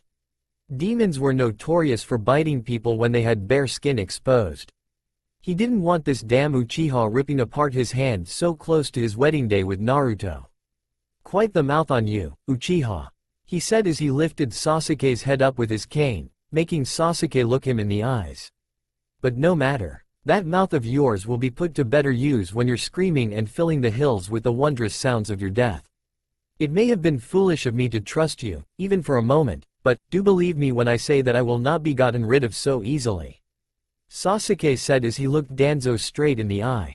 The king laughed a little and patted the Uchiha on the head like he was nothing more than a tiny kitten. That's exactly why I'm taking so many precautions. I don't need you ruining my special day tomorrow, do I? Danzo said as he motioned for more guards to come into the cell where Sasuke was being held. They cautiously grabbed the chains that wrapped around his wrists and unlocked them. They held blessed pieces of metal around Sasuke as another guard entered with a cloth and a bottle of an unknown liquid. Sasuke shook his head as the cloth came closer to him and the overwhelming stench of the liquid threatened to consume him with promises of warm and inviting sleep. I will not be trumped by something as stupid as human magic, Sasuke said as he kicked the man in the stomach. He flew back against the cage with a loud cry and continued to moan and groan as he held his stomach and coughed blood. The other two guards dug the blessed metal into Sasuke's flesh, making the demon hiss with anger as Danzo grabbed the back of his head and forced the cloth onto his face. Slowly Sasuke felt himself starting to become more and more sedated, which is when he saw that a different man, a man with wild red hair, was coming towards him with a needle full of a purple serum. Sasuke whined a little as the needle was pressed into one of the veins in his neck. The demon's head started to sway as a forced sleep fully grasped him. Danzo turned towards the man and smirked a little. Good work as always, Kyuubi. Now take this demon out to the bone garden and make sure he is well taken care of. Kyuubi looked down at the demon and threw him over his shoulder without a single bit of difficulty. Of course, my king. I'll make him so comfortable, he'll never be able to leave. Later. Much later, like next day later. Sasuke's eyes fluttered open as he looked around. Judging from the fact that he could only see the ground and the fact that it was just under his chin, Sasuke was able to surmise that most of his body had been buried. He attempted to move his arms or legs, but it was completely useless. Whoever buried him made sure to not only pack down the dirt but to make the hole deep enough to where he wouldn't be able to have any room to move. He heard mocking laughter coming from behind him and Sasuke strained to tilt his head backwards to see who exactly it was that was making fun of him. He half expected it to be Danzo but wasn't surprised to see some random guy. Danzo didn't need to come himself to his execution, he just needed some guy to oversee it and make sure that he didn't escape. Quite a predicament you're in there, Uchiha? Sasuke raised an eyebrow. It was rare for humans to recognize demons by clan names unless at one point they had fought. Which Sasuke didn't think was the case. Unlike Danzo, this man was very youthful, not looking a day over 20. If Sasuke didn't know better, he would have thought this guy was a demon. Who are you? And how do you know my clan? Oh, curious, the redhead said with a snicker. His laughter was strange. It sounded like he was greatly amused but at the same time forcing it. Quite the contradiction, really. He smiled wickedly at Sasuke and moved towards him. I'm Kyuubi, the Undertaker. And as for how I know of your clan, well, let's just say that unlike most humans, I actually pay attention to powerful demon clans. He said with a shrug as he came to stand beside Sasuke's head. Hey, do you know what they call this place? Sasuke was silent as he watched the strange man started laughing again. He really didn't get what was so damn funny about this, even from Kyuubi's perspective, and found nothing. He almost thought that Danzo had sent this man to annoy him to death. Give up You Uchihas are no fun. Well, this place is called the Bone Garden, which now that I think about it doesn't particularly make sense because all the bones are underground and the skulls are generally all that's left, not much of a garden if I do say so myself. No real variety. Sasuke felt a bead of sweat drip down his brow and Kyuubi seemed to notice because he was smirking down at the Uchiha. He pulled a pipe out of his pocket and lit a match, filling the air with the strong stench of sulfur.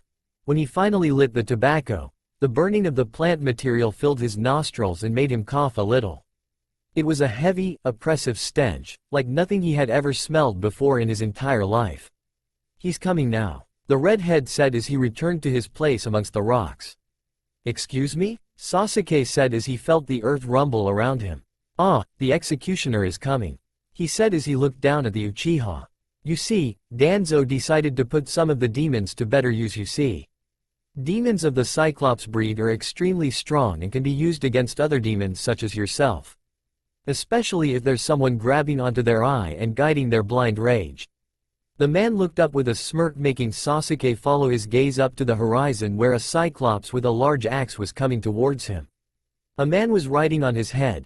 2 hooks were linked into the socket of the Cyclops' eye, giving the man complete control over the beast.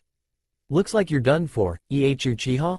Sasuke struggled to free himself from the earth as the Cyclops' footsteps continued to rattle the ground, making Sasuke want to wriggle and free himself that much more. Kyuubi glanced down at the demon with an amused expression. Tell me something, why are you fighting so hard when it is more than likely you are to die? Because, Sasuke said as he continued to fight. All the demons are counting on me to bring Danzo's sorcerer to base camp.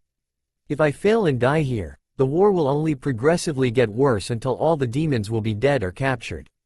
I cannot allow my people to be turned into cattle for human consumption.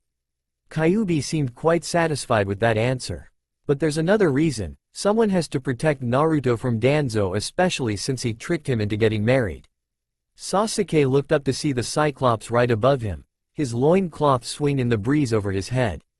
He lifted the axe from the ground and growled loudly as he lifted it in the air.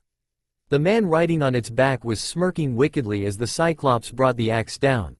Sasuke squeezed his eyes shut, but after a few moments of nothing happening, he opened them again. The Cyclops stood, almost frozen, as that red-headed man fought with the other man on the top of him. He pushed the man off of the Cyclops and grabbed the reins, pulling his back and away from Sasuke. Kyuubi jumped down from the demon and walked over to the Uchiha, smirking at him as he got down on his knees and started to dig out his shoulders. As soon as Sasuke felt that they were free, he summoned his wings and flew out of the hole, shaking the dirt and sand off of his clothes. He landed on the ground next to the redhead and stared at him with suspicion. Why did you save me? Sasuke asked as he eyed Kyuubi. He would have more than likely raised his sword up to his throat when he asked this, but Danzo had removed it, which meant that he either needed to find it or get a new one, a total pain in the ass. Because you're a good demon, Kyuubi said. You have the best intentions at heart, which means you are someone who can and will be a good influence on change. He smirked a little, patting Sasuke on the shoulder. He walked over to the man laying on the ground. He grabbed the Cyclops axe and brought it down on the guard's neck. Come on Uchiha, if you care for that boy as much as you say, then we need to hurry. There isn't much time before the wedding starts. Sasuke nodded as he and Kyuubi took off down a narrow dirt path. Much to the demon's surprise, there were no other guards along the mountains or hiding in the small forest they passed through. Sasuke looked over the edge of a small cliff and saw the palace in the distance. It was being decorated with white silk and lace, signifying a wedding. Kyuubi tapped Sasuke on the shoulder and the demon turned, looking at the redhead who was walking over to a tree. He cracked a branch, making Sasuke roll his eyes until he realized that it was a lever and that the tree had a small stairwell inside of it. A secret passageway that leads to the dungeon of the palace. It's much faster than trying to invade the palace during the day. Sasuke smirked a little as he looked inside the tree trunk. After you, Kyuubi invited, and the Uchiha climbed inside with the redhead following behind him. He pulled another level on the inside and it shut the tree. It was pitch black inside the tree and Sasuke wondered how safe this was going to be.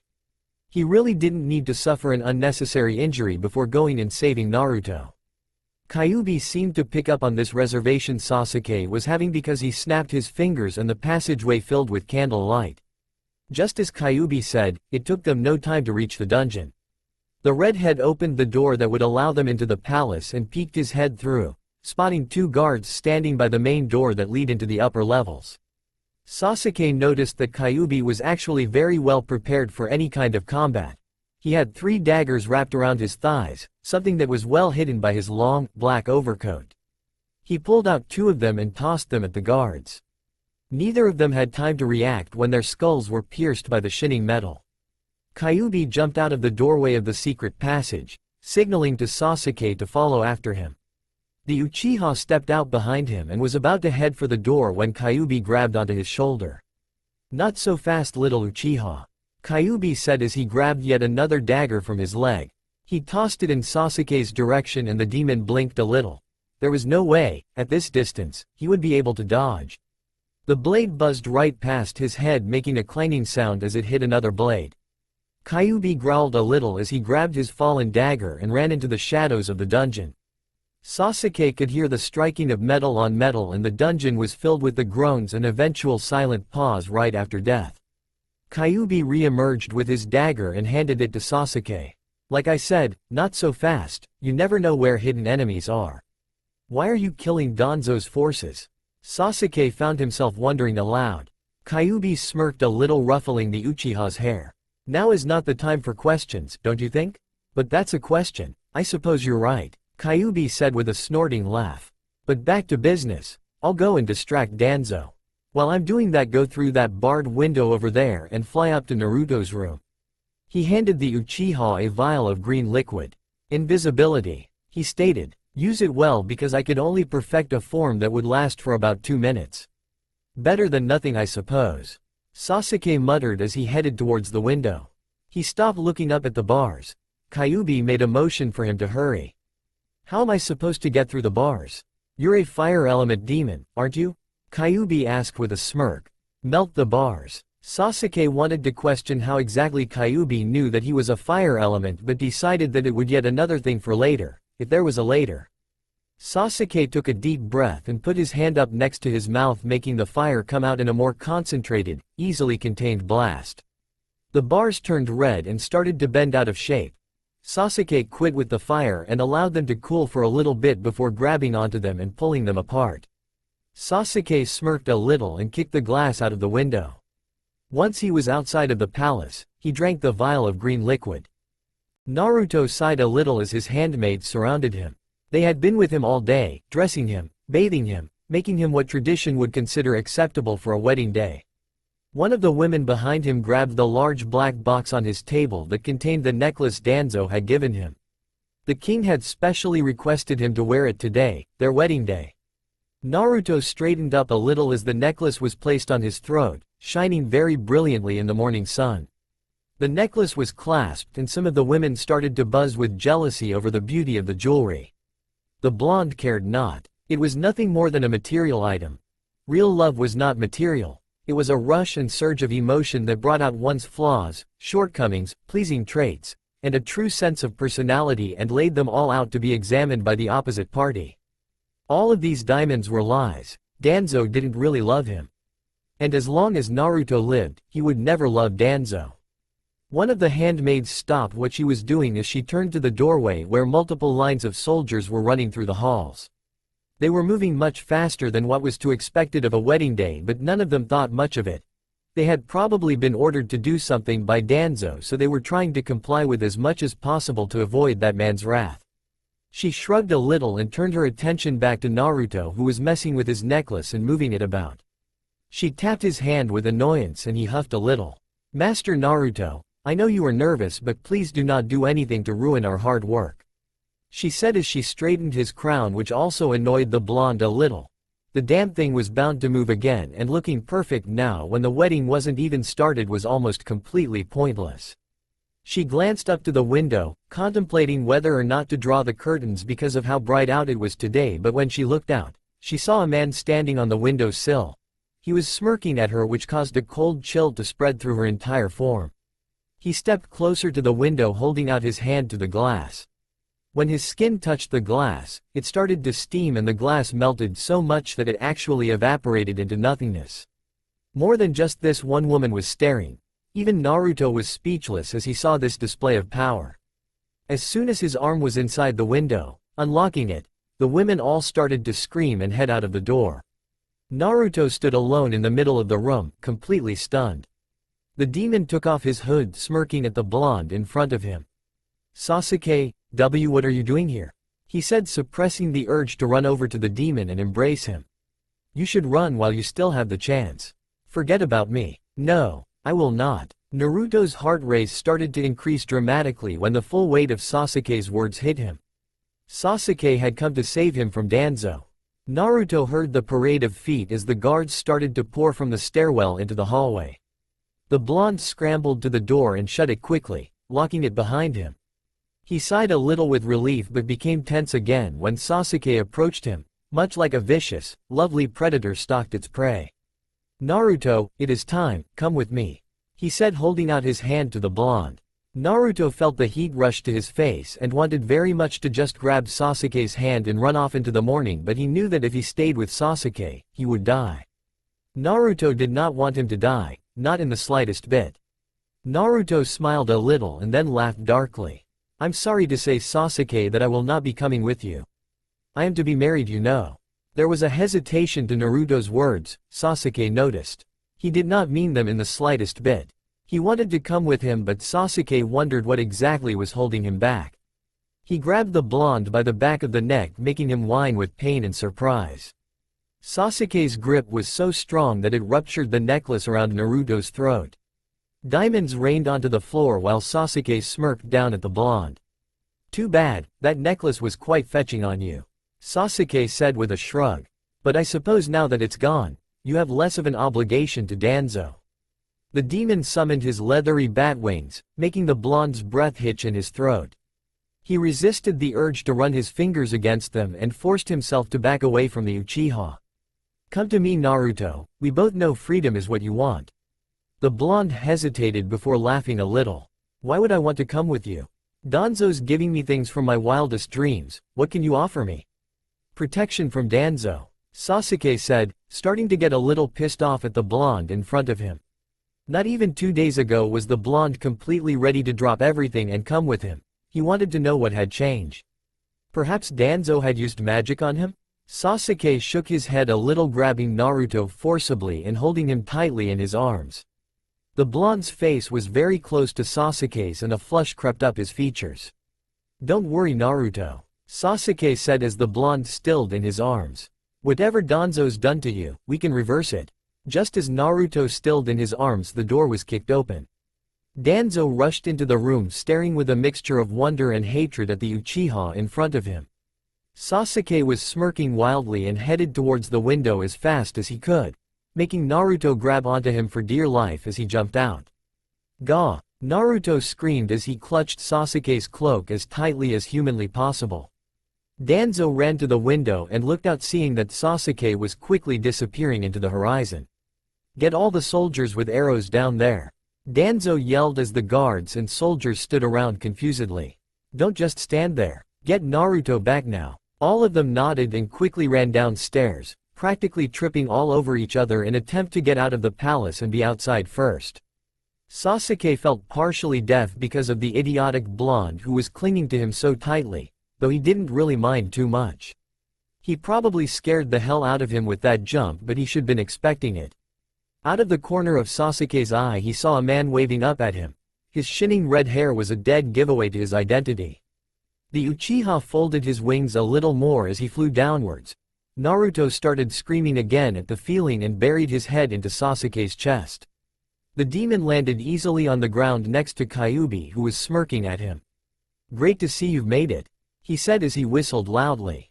Sasuke blinked a little as two figures at the top of a cliff jumped off and landed on the ground next to them. They were horses, horse demons. Their black coats and crimson-red eyes were telling features. "Come on, Uchiha, we don't have much time before Danzo's forces will be upon us. Not to be rude or anything, but I would be able to travel faster flying." Kyuubi raised an eyebrow at him. With extra weight and an army of pissed-off guys following you? There would be little to no time to rest and recover. You'd be a sitting duck, Kyuubi said as he got onto the demon horse. Sasuke was surprised at the logically sound argument Kyuubi was making. Usually the only one who was able to correct him that well was his brother. Sasuke managed to pull the blonde from him and placed him onto the horse, which made Naruto nervous since the horse looked back at him and glared hatefully. Sasuke got on behind him, one hand grabbing the reins of the horse while the other wrapped around Naruto's waist. Come on, let's go. Before they could even get a step accomplished, a rain of arrows came upon them. The demon horses whinnied with such a ferocity that the sonic blast of the sound wave actually displaced the course of the arrows. Kyuubi's horse bucked up with a slight roar before heading off into the mountains. Sasuke clicked his tongue and his horse followed the other's lead. Danzo's forces invaded the area finding nothing. The tricky thing about demon horses were that their hooves left no prints in the earth, making them ideal to escape on. Danzo pushed through a crowd of soldiers and walked up to the place where his blonde had last been seen. There was nothing but the ruins of arrows. Sasuke had stolen his precious tool, his bride. Danzo gritted his teeth as he glanced out into the horizon. That demon would pay, in fact, they all would pay. When Naruto was returned to him, he would have the pleasure of marrying him, and then he would eradicate all of the troublesome demons, starting with Uchiha Sasuke. Danzo forced his way through the lines of soldiers and commanders that he had at his disposal. They had all failed him. None of them had been able to find Naruto's trail or get him back. His bride was gone, and so was his most valuable tool. He would have to resort to desperate measures. He pushed his high commander out the way as he headed down to the dungeon. He had been advising him all morning about how to get Naruto back, but the problem with that was now the demons had an advantage over him and could move whenever they wanted. Not to mention the fact that with Naruto he could predict his own soldiers' movements, since he knew such a valuable child wouldn't be killed by them. He went down the stairs to the dungeon, seeing the door Sasuke used to sneak into the palace. How the demon knew about that entrance was beyond him. It may have just been dumb luck that he found it, or maybe he had a guide. Danzo's time, at this moment, could not be spent sniffing out whatever rat decided to betray him. He had bigger problems to deal with, such as find his bride and the demons who had taken him. He only had one resource to be able to do so, and he didn't even know if that resource would even agree to do so. They weren't exactly on the best terms at the moment, even though for the past 13 years he had been keeping them alive and well enough. Danzo stepped around the dungeon looking for the loose cobblestone that led to the chamber under the palace where he kept his last resort. He didn't want them escaping just in case he ever needed them. Oh, how right he was in that thought. He had contemplated their execution multiple times, but now he knew that as long as Naruto lived he would have to keep them alive as well. He jumped into the chamber where more than a few people cowered back from the powerful king. He had human and demons alike down in this place, but all of the demons were subdued with chains of blessed metal or kept under the surveillance of a well-trained priest. The humans, if they hadn't died by now, were just watched and kept in place by their shackles.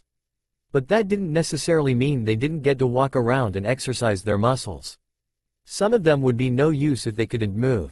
Danzo walked up to the cage in the very back of the room and tapped loudly on the wall next to it, making a man covered in dark, black runes and robes comes from the shadows so Danzo could be let into the cage.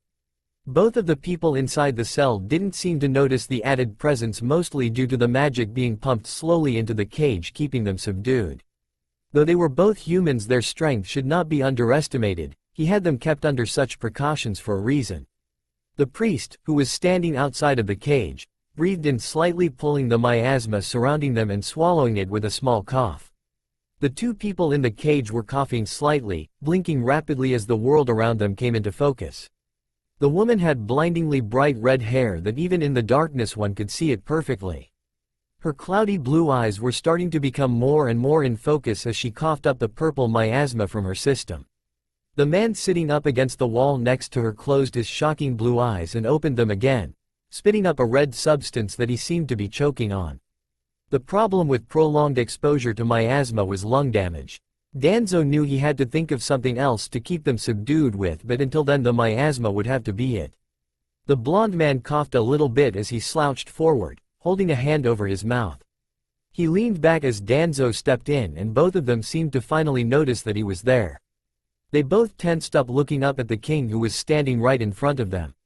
From the look on his face they could both tell that he was not happy for whatever reason. The woman was about to open her mouth to say something but the cracked dehydration from her throat only brought a small whine and a little cough. Danzo reached over to her grabbing that bright hair with his hand, fisting it inside and pulling the woman to her feet. The man got up in that moment only to be pulled back down with the chain clasped around his neck. He reached up futilely and Danzo only laughed at his efforts as he pulled the woman out of the cell by the hair. "Kushina, always a pleasure to see you," Danzo said as he dragged her into a separate room in the dungeon. She looked around the room with fear building up behind her eyes as she saw the chains and weapons hanging off the walls. Guards glared back at her as she passed by them, still caught in Danzo's grip. He sat her down in a chair by a table where chains were wrapped around it. This was a room where people were tortured, she already knew. Danzo thrusted a glass of water into her hand and she drank it quickly, setting it to the side as he looked over at him. "Huh, as to think I would have to rely on your gifts after all this time." "Yes, why now? I thought with what you've already taken from me you'd be sitting in your throne very comfortably," she replied off-handedly, glaring a little. Danzo grabbed her face and lifted her out of the chair.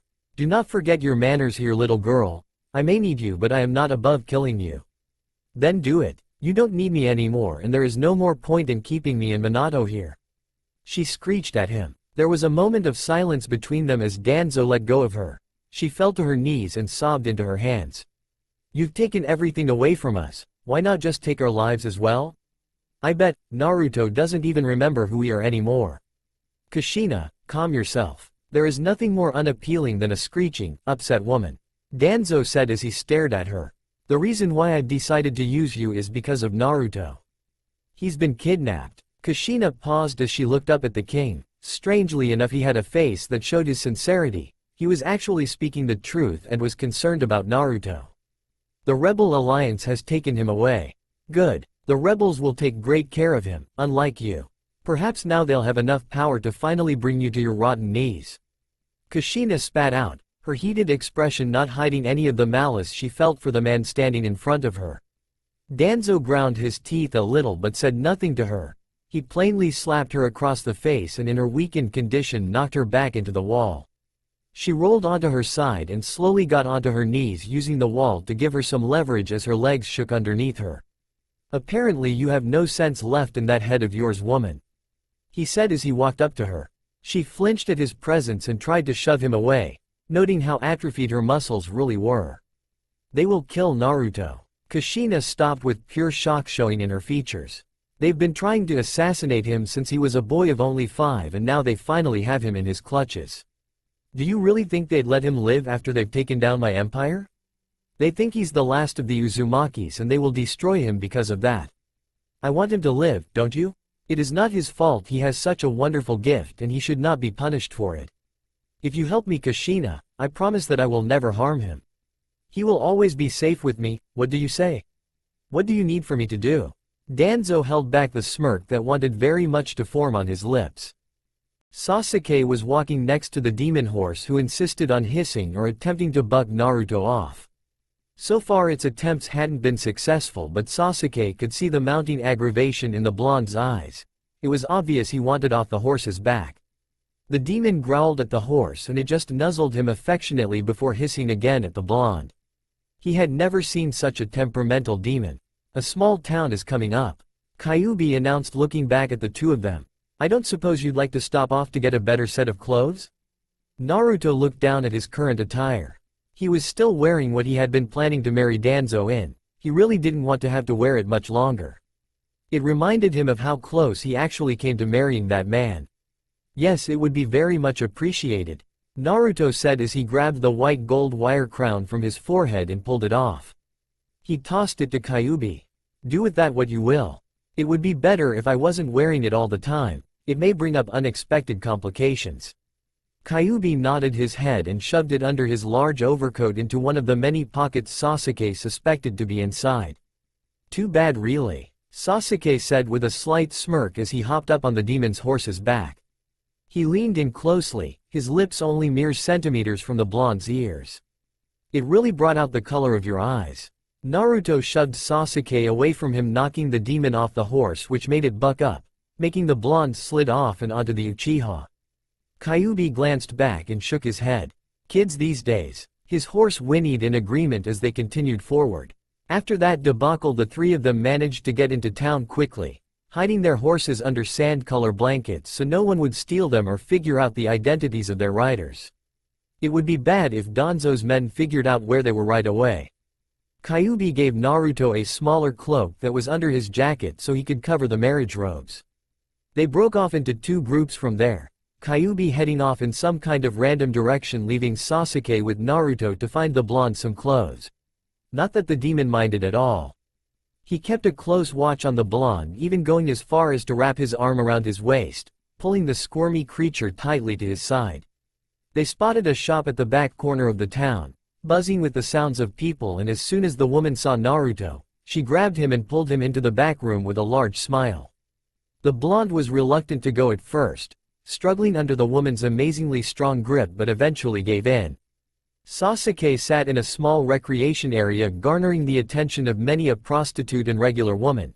It was annoying to him. The women would hound him with questions and he would have to glare or snap at them harshly before they'd get the message. But the whores were much worse because they seemed to know of his demonic presence, since they released alluring scents to try and seduce him. He wished very much that woman would hurry up with Naruto, and as soon as he thought that Naruto was shooed out of the back room in a new array of clothes. The shirt was made of a breathable cotton material, dipping in a V-like shape down the top of his chest to show just the right amount of skin in the most tasteful manner. The trousers he had been adorned with were a light brown so they wouldn't attract too much heat or keep too much away. If he had a cloak with a hood, it would be perfect attire for traveling across the desert as they were now. Sasuke told the woman his request and she smiled, bring a deep, dark blue cloak from the back. It fit the blonde like a glove. Sasuke was pleased and paid the woman a little extra for her services. You look beautiful, Sasuke muttered to the blonde, once again wrapping his arm around his waist. The blonde had a slight amount of heat in his cheeks, but he didn't pull away or try to squirm out of Sasuke's grip this time. Why is it that you're far more agreeable now? Sasuke asked as he glanced down at the blonde, who remained silent, with almost a guilty look on his face. You seemed completely adamant to stay with that man, even saying that you'd rather be married to him, but now. Naruto glanced up at Sasuke and the demon pulled him into a side alley where barely any people passed by the entrance and stared down at him. The Uchiha's lusty eyes were tinted red and Naruto whined as he felt the press of Sasuke's body against his. You were trying to protect me, I realize that now. You do not have to do that, my little blonde, because Danzo cannot defeat me. He seized Naruto's lips and the pressure of the demons against his own made the blonde's head swim in such a delightful way that he actually whimpered. The picture of Danzo killing Sasuke popped up in Naruto's head and the instant passion of the kiss wore off. The blonde pushed Sasuke away and he started to wipe his lips furiously. No, Danzo can defeat you, that's the problem. If you would have left me there, you would have lived and we wouldn't have half of his military force storming the desert looking for me. Naruto exited the alley with a slightly peeved Uchiha following behind him. He grabbed the blonde by the shoulders and spun him around. Why do I have the feeling you're not being fully truthful with me? Have you seen something, sorcerer? Should I fear for my life yet? Sasuke muttered, pushing Naruto against a wall. The blonde glared back at the demon who was right in his face. You should have started fearing for your life the moment you realized you were a demon, Naruto said in a slightly pitchy voice. Sasuke noticed then the tears that seemed to be blurring his eyes but said nothing about them. Naruto was hiding something from him, and it must have been something very important, like his death. Sasuke shook that thought from his head. There was no way a human like that would be able to kill a demon of his caliber, especially at his age. Don't worry your pretty little head about me, Naruto. I will manage to keep myself alive. So do not resist your urge to voice your true feelings, especially the ones that have to do with me. Sasuke smirked and the blonde huffed, shoving the Uchiha away from him and heading out into the crowd, making Sasuke run to catch up with him. For a smaller human, you're kind of strong. Then maybe you should brush up on the history of the clan of the person you wish to capture. Uzumakis are known best for their ability to see into the future, but we also have great strength and stamina. Naruto said as he was smoothly brought to walk right next to Sasuke. The Uchiha's grip on him was iron-like, not easily removed in any way. Oh, perhaps I'll keep that snip of information for later. Are all demons like you? Me? You know, perverted, rude, kind of an asshole, a little bipolar, and all of those fun qualities. Sasuke seems more like an arrogant bastard than an asshole, but of course now I'm just splitting hairs. Kyuubi said, and the both of them turned around to see the redhead smirking at the two of them. Come along lovebirds, we need to put a little more distance between us and Palace, and nothing grabs young people's attention like insults. Sasuke mumbled something under his breath about Kyuubi being the bastard. Naruto giggled a little, delicately putting his hand over his mouth as he followed both Sasuke and Kyuubi out of the town. All considering Kyuubi, we haven't exactly traveled all that far. Sasuke muttered as he looked at the redhead, who he was beginning to have doubts about his sanity level. He had told them they needed to put more distance between them and the palace, but only ended up traveling for another hour until it started getting dark. He made Sasuke set up camp by himself, wasting even more time. It didn't seem as though they had gotten very far at all. Kyuubi looked up at the Uchiha who was standing above him and nodded a little as he considered what Sasuke had just said to him. And, what is your point exactly? Sasuke could have pounced on this human and physically showed him the point he was trying to make, but decided that if Naruto saw it, he would become fearful of the demon, and that was the opposite of what he wanted to happen. Naruto, though he may not admit it himself, felt this connection between them. It was powerful. Sasuke knew he needed to protect the bond no matter what. How long is it until we reach the rebel camp? Soon. It can't be this far away, especially since you managed to get from there to the palace in only a day's time. Naruto muttered as Kyuubi threw another log onto the fire Sasuke had started. In the desert it was hot during the day and cold during the night. Sasuke saw Naruto sitting close to the fire, and he sat down next to the blonde, wrapping his arm around Naruto's shoulder to keep him warmer. If you knew that the rebel camp is in Suna, why doesn't Danzo? Sasuke asked the blonde. He looked the other way with a smirk, and that look spelled it all out for Sasuke. Naruto had been lying to protect the demons. Well Naruto, it took me a day because I didn't stop during the night, and Kyuubi seems to be taking us the back way. Which means it may be a 3-day journey with no stops, but with stops it'll probably be 5, maybe 6 days. 6 days? Why the hell are we not getting a move on? I swear I can still see the palace from here. Naruto muttered. Sasuke noticed the anxiousness in his voice, and he wondered what exactly the blonde was so afraid of. Had he had some kind of vision before they left? Shouldn't he be trying to bestow his wisdom on them? Sasuke tightened his grip a little bit, pulling the blonde a tiny bit closer to his body. Naruto felt the heat rushing to his face. Sure, this wasn't exactly the most intimate the two of them had ever been, but being so close to this demon made him feel nervous and just a tiny bit lustful. The thoughts he had of Sasuke were downright sinful, but he blamed it on the visions he had of Sasuke and him. They weren't exactly tame. Both of them turned towards Kyuubi, who they saw was sleeping, snoring so loudly that they weren't sure how they hadn't noticed it before. Sasuke leaned into the smaller body. The desire of his form was becoming too great to contain. He hadn't been fully satisfied with the chaste kiss he had received from the blonde earlier, and he very much wished to continue where the two of them had left off. He kissed Naruto on the forehead, making more heat rush to the blonde's cheeks as he leaned up and allowed Sasuke to kiss more than just that area. The press of the Uchiha's lips against his own made his head swim to the point where he leaned in just to get a firmer feel for Sasuke's mouth. His hands were pulling at the thin layer of cloth that was separating Sasuke from his goal. His shirt and pants were already getting in his way, and they hadn't even gone past kissing yet. Naruto moaned slightly when Sasuke's hand started to rub ever so gently against his thighs, building up a hot, needy feeling inside him. The blonde was feeling the burn of desire slowly start to rise in his pants as Sasuke's lips and hands tortured him with delicious friction. The demon's tongue flicked tortuously slow over the blonde's bottom lip, and Naruto hesitantly allowed him to enter into the hot, moist cavern. Sasuke laid the blonde down against the sand, using Naruto's cloak as a barrier so their bodies wouldn't become too muddled with the grainy material. Naruto's hands shot up to touch Sasuke's lithe yet muscled form, admiring the muscles of his chest through the material of his shirt. The desire to touch Sasuke and have that skin-to-skin contact was becoming overwhelming in the blonde's mind. He didn't understand why his mind was so easily corrupted by this demon's touch. Why he was so willing to be taken by him. It just seemed right. His hands slid upward and rested on Sasuke's shoulders, which his hands fisted in when Sasuke's hand got a bit more adventurous. The neckline of Sasuke's shirt fell slightly and Naruto came into contact with that creamy, tantalizing skin. The blonde felt a sinking in the pit of his stomach as a sense of unease filled him. It was happening again, he was having another vision. The sand around him was whipping and it was harsh, scratching him across the face as he attempted to stand solidly in the midst of the storm. Someone was tugging on him, pulling him back into a small cave by the side of a steep mountain. He glanced back through squinted eyes and he saw the flash of red hair, which meant it was Kyuubi. Fear started to pool in his stomach as the other man pulled him into the cave and covered him with a cloak so he would not suffer any more damage to his lungs. The sand's coarse texture made it perfect for filling suffocation. His mind blurred as the focus of his vision shifted. It was on Sasuke now.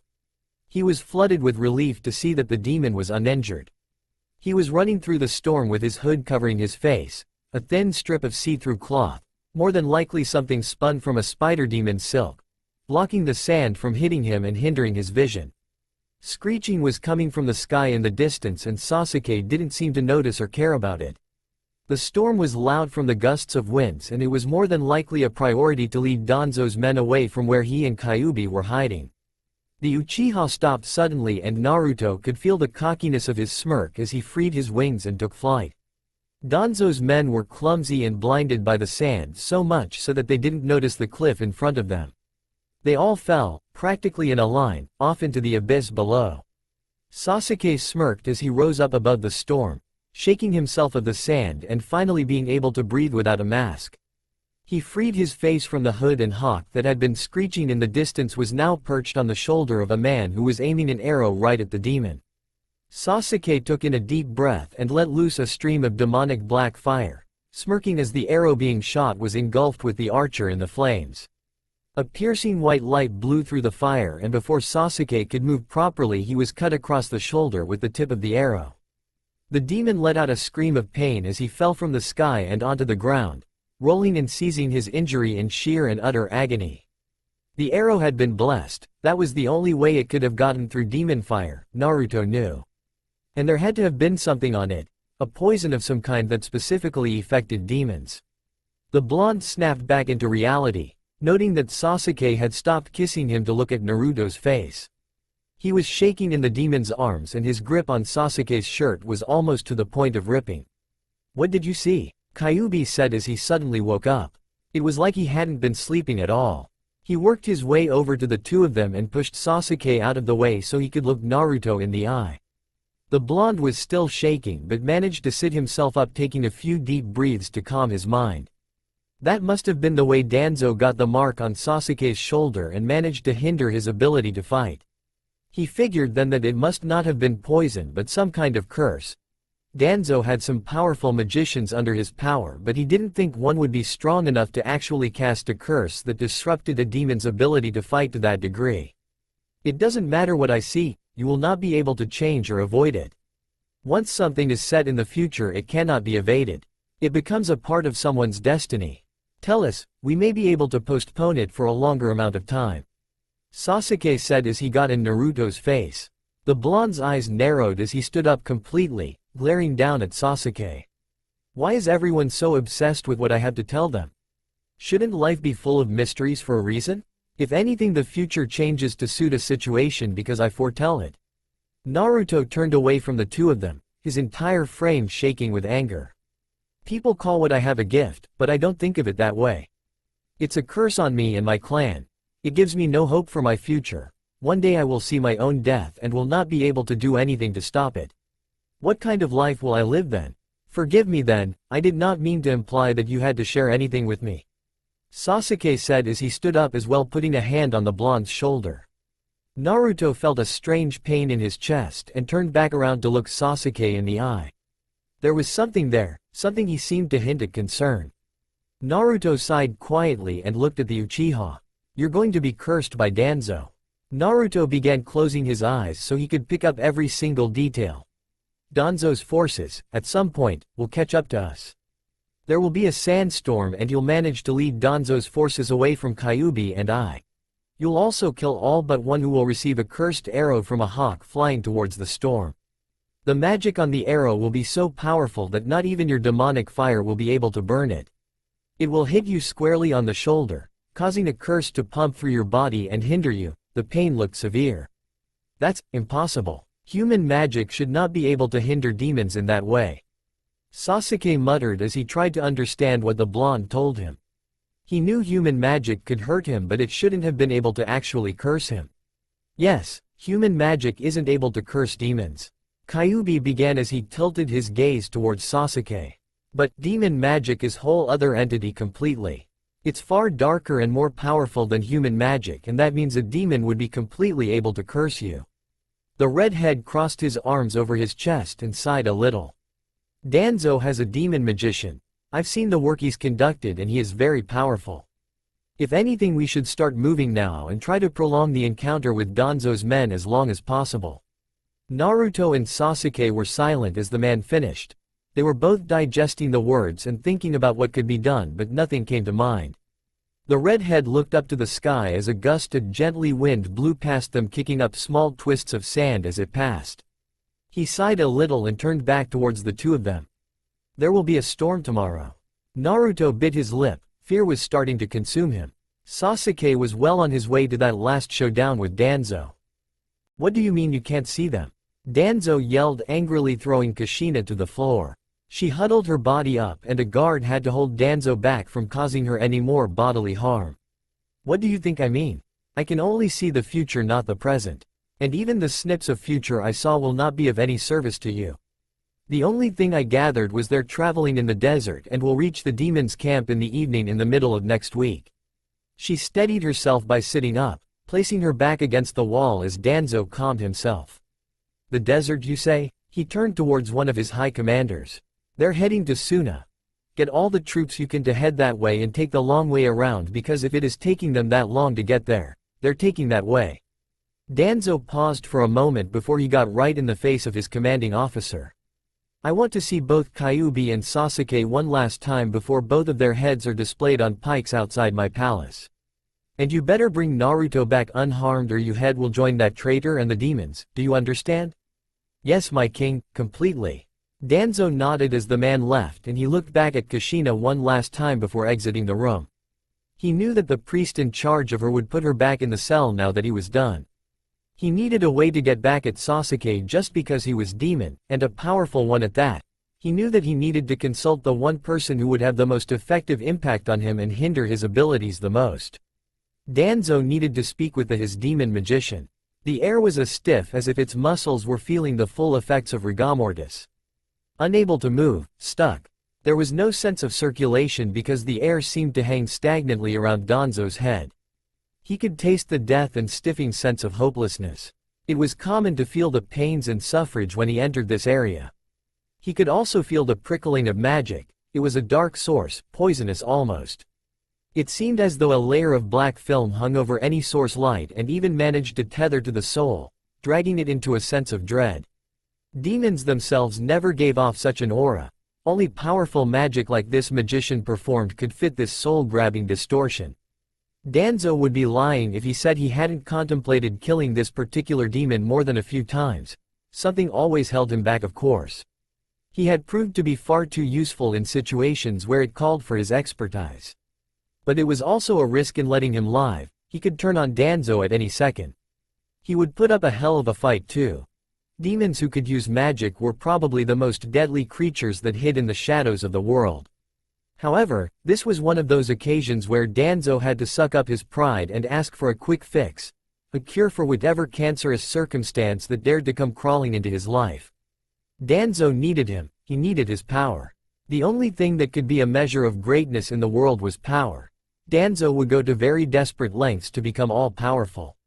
He wanted everyone who was not worthy of him to suffer, to feel the stifling pain of being weak.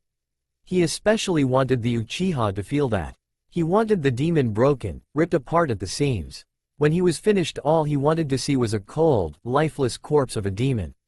Sasuke was a cancer. He had invaded into the cells of his castle and taken away his everything. Naruto was his livelihood, his light, everything he could have ever prayed for. The boy had even agreed to become his. The demon was poisoning everything he had worked so hard to achieve. Drastic measures had to be taken against him. He needed to be brought to his knees. He needed the very soul ripped from his body and tortured until even the fibers that held it together fell to the wayside, dripping like blood out of a fatal wound. He wished very much to get his hands on the Uchiha again, to be the one who would cause the eternal suffering he knew all demons deserved. As much as the old prejudices seemed outdated, he could not forgive demons for existing. They were impure beings, made from the root of all evil, wearing the faces of humans to confuse and torture. And they were always so beautiful, it disgusted him. They were the spawn of destruction, children of hellfire. Their influence needed to be purged from the world, and with Naruto's gift, a gift he undoubtedly received from the gods of light and intuition, he could purge them.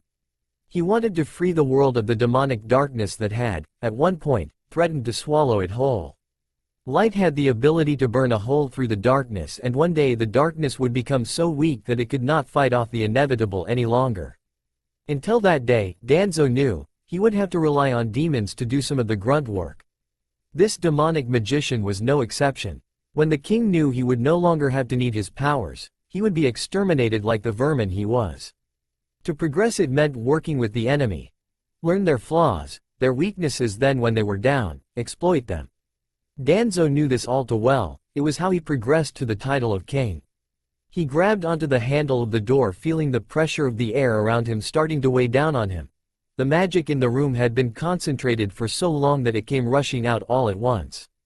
The sheer volume of it was crushing. It seemed to suck out the very light that existed within the soul, bringing forth the smothering helplessness that seemed to only come from darkness. Danzo felt like the air had been smashed out of his body as he entered the room. The stench of black magic was one of a sour kind, but other than that, its heavy weight on the body was the real thing to be concerned about. Danzo glanced for only a mere moment, and there he was, sitting in the midst of bodies which had taken a darkened look, as if the decay had been stopped. He was surprised by the lack of smell. It actually stank of tobacco more than anything else. Not even the magic seemed to prevail. The magician took a pipe from his lips and blew a stream of blue smoke out of his mouth that morphed into a snake before disappearing completely. Danzo, for some reason, felt more than just the presence of his fateful magician in the room. It was like eyes following around. The sense of paranoia made a bead of sweat drip down the back of his neck. It chilled him. Orochimaru. Danzo didn't like to address him by name. It always seemed to give him some kind of power, as though he was sitting right in front of the king of the demons. There was an amused chuckle as more smoke passed through his lips and whisking itself upwards before dissolving into the air. My, what a pleasure indeed. The demon turned to look at the king, a wickedness about his face. He actually was gracious enough to stand up and take a few steps away from the bodies that surrounded him. Such a day this shall be. It has been a while since you've come down to visit me. He blew a ring of smoke around Danzo's face. He could have swore it grew a face and smirked devilishly at him. What do I owe this rarity? A demon has taken Naruto away. I fear that if we do not do anything promptly, he will be killed. Orochimaru raised an eyebrow and shrugged a little. Oh, how unfortunate for you, especially since that boy was your betrothed, was he not? Danzo frowned a little. The fact that Orochimaru knew so much bothered him. He shouldn't have been getting that much news, not all the way down here in the dark depths of this dungeon. Though, I do not see how I could possibly assist you. My magic isn't for retrieval. Unless, you want him here in pieces. He had a quirk of the lips that wasn't quite a smirk, it was something far more sinister. Something Danzo could not label with human words. It was a thing laced with evil. I need something that will harm a demon. Orochimaru seemed interested in that. He had a fondness for causing pain, especially in other demons, because most magic couldn't even touch them. What is the clan name of the demon? I could make something special to counteract any of their techniques. Danzo knew that knowing the demon's name gave certain things like curses more power over the afflicted. It could poison them or even sink into their souls, tampering with their morality and thoughts.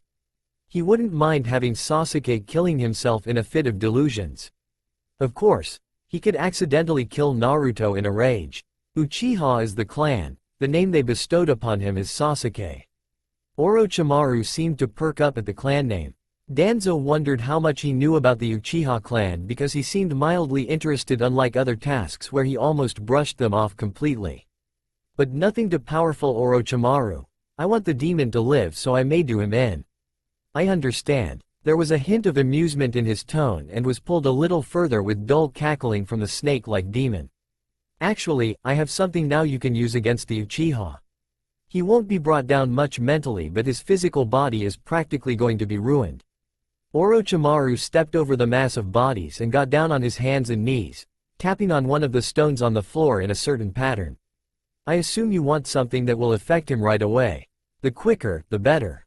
Danzo muttered as Orochimaru pulled up the stone. Smoke, rising in black, wild tendrils, came up from the vacant space. It seemed to expel some kind of sound, as though someone was exhaling, and Orochimaru whipped his hand, making the smoke stop midair and dip into one of the corpses on the floor. The body seemed to seize and come to life, breathing soundlessly, clawing the floor and staring at Orochimaru. The snake just blinked when a hand grabbed onto his black robes. Annoying thing, he muttered as he grabbed a jagged dagger. He clasped the body's arm and flipped it over, exposing an arm that seemed to be jutting black, spidery veins through the pale white skin. It looked as though the skin covering his appendage stretched too thin, as though it showed bones and all the muscles had been eaten away.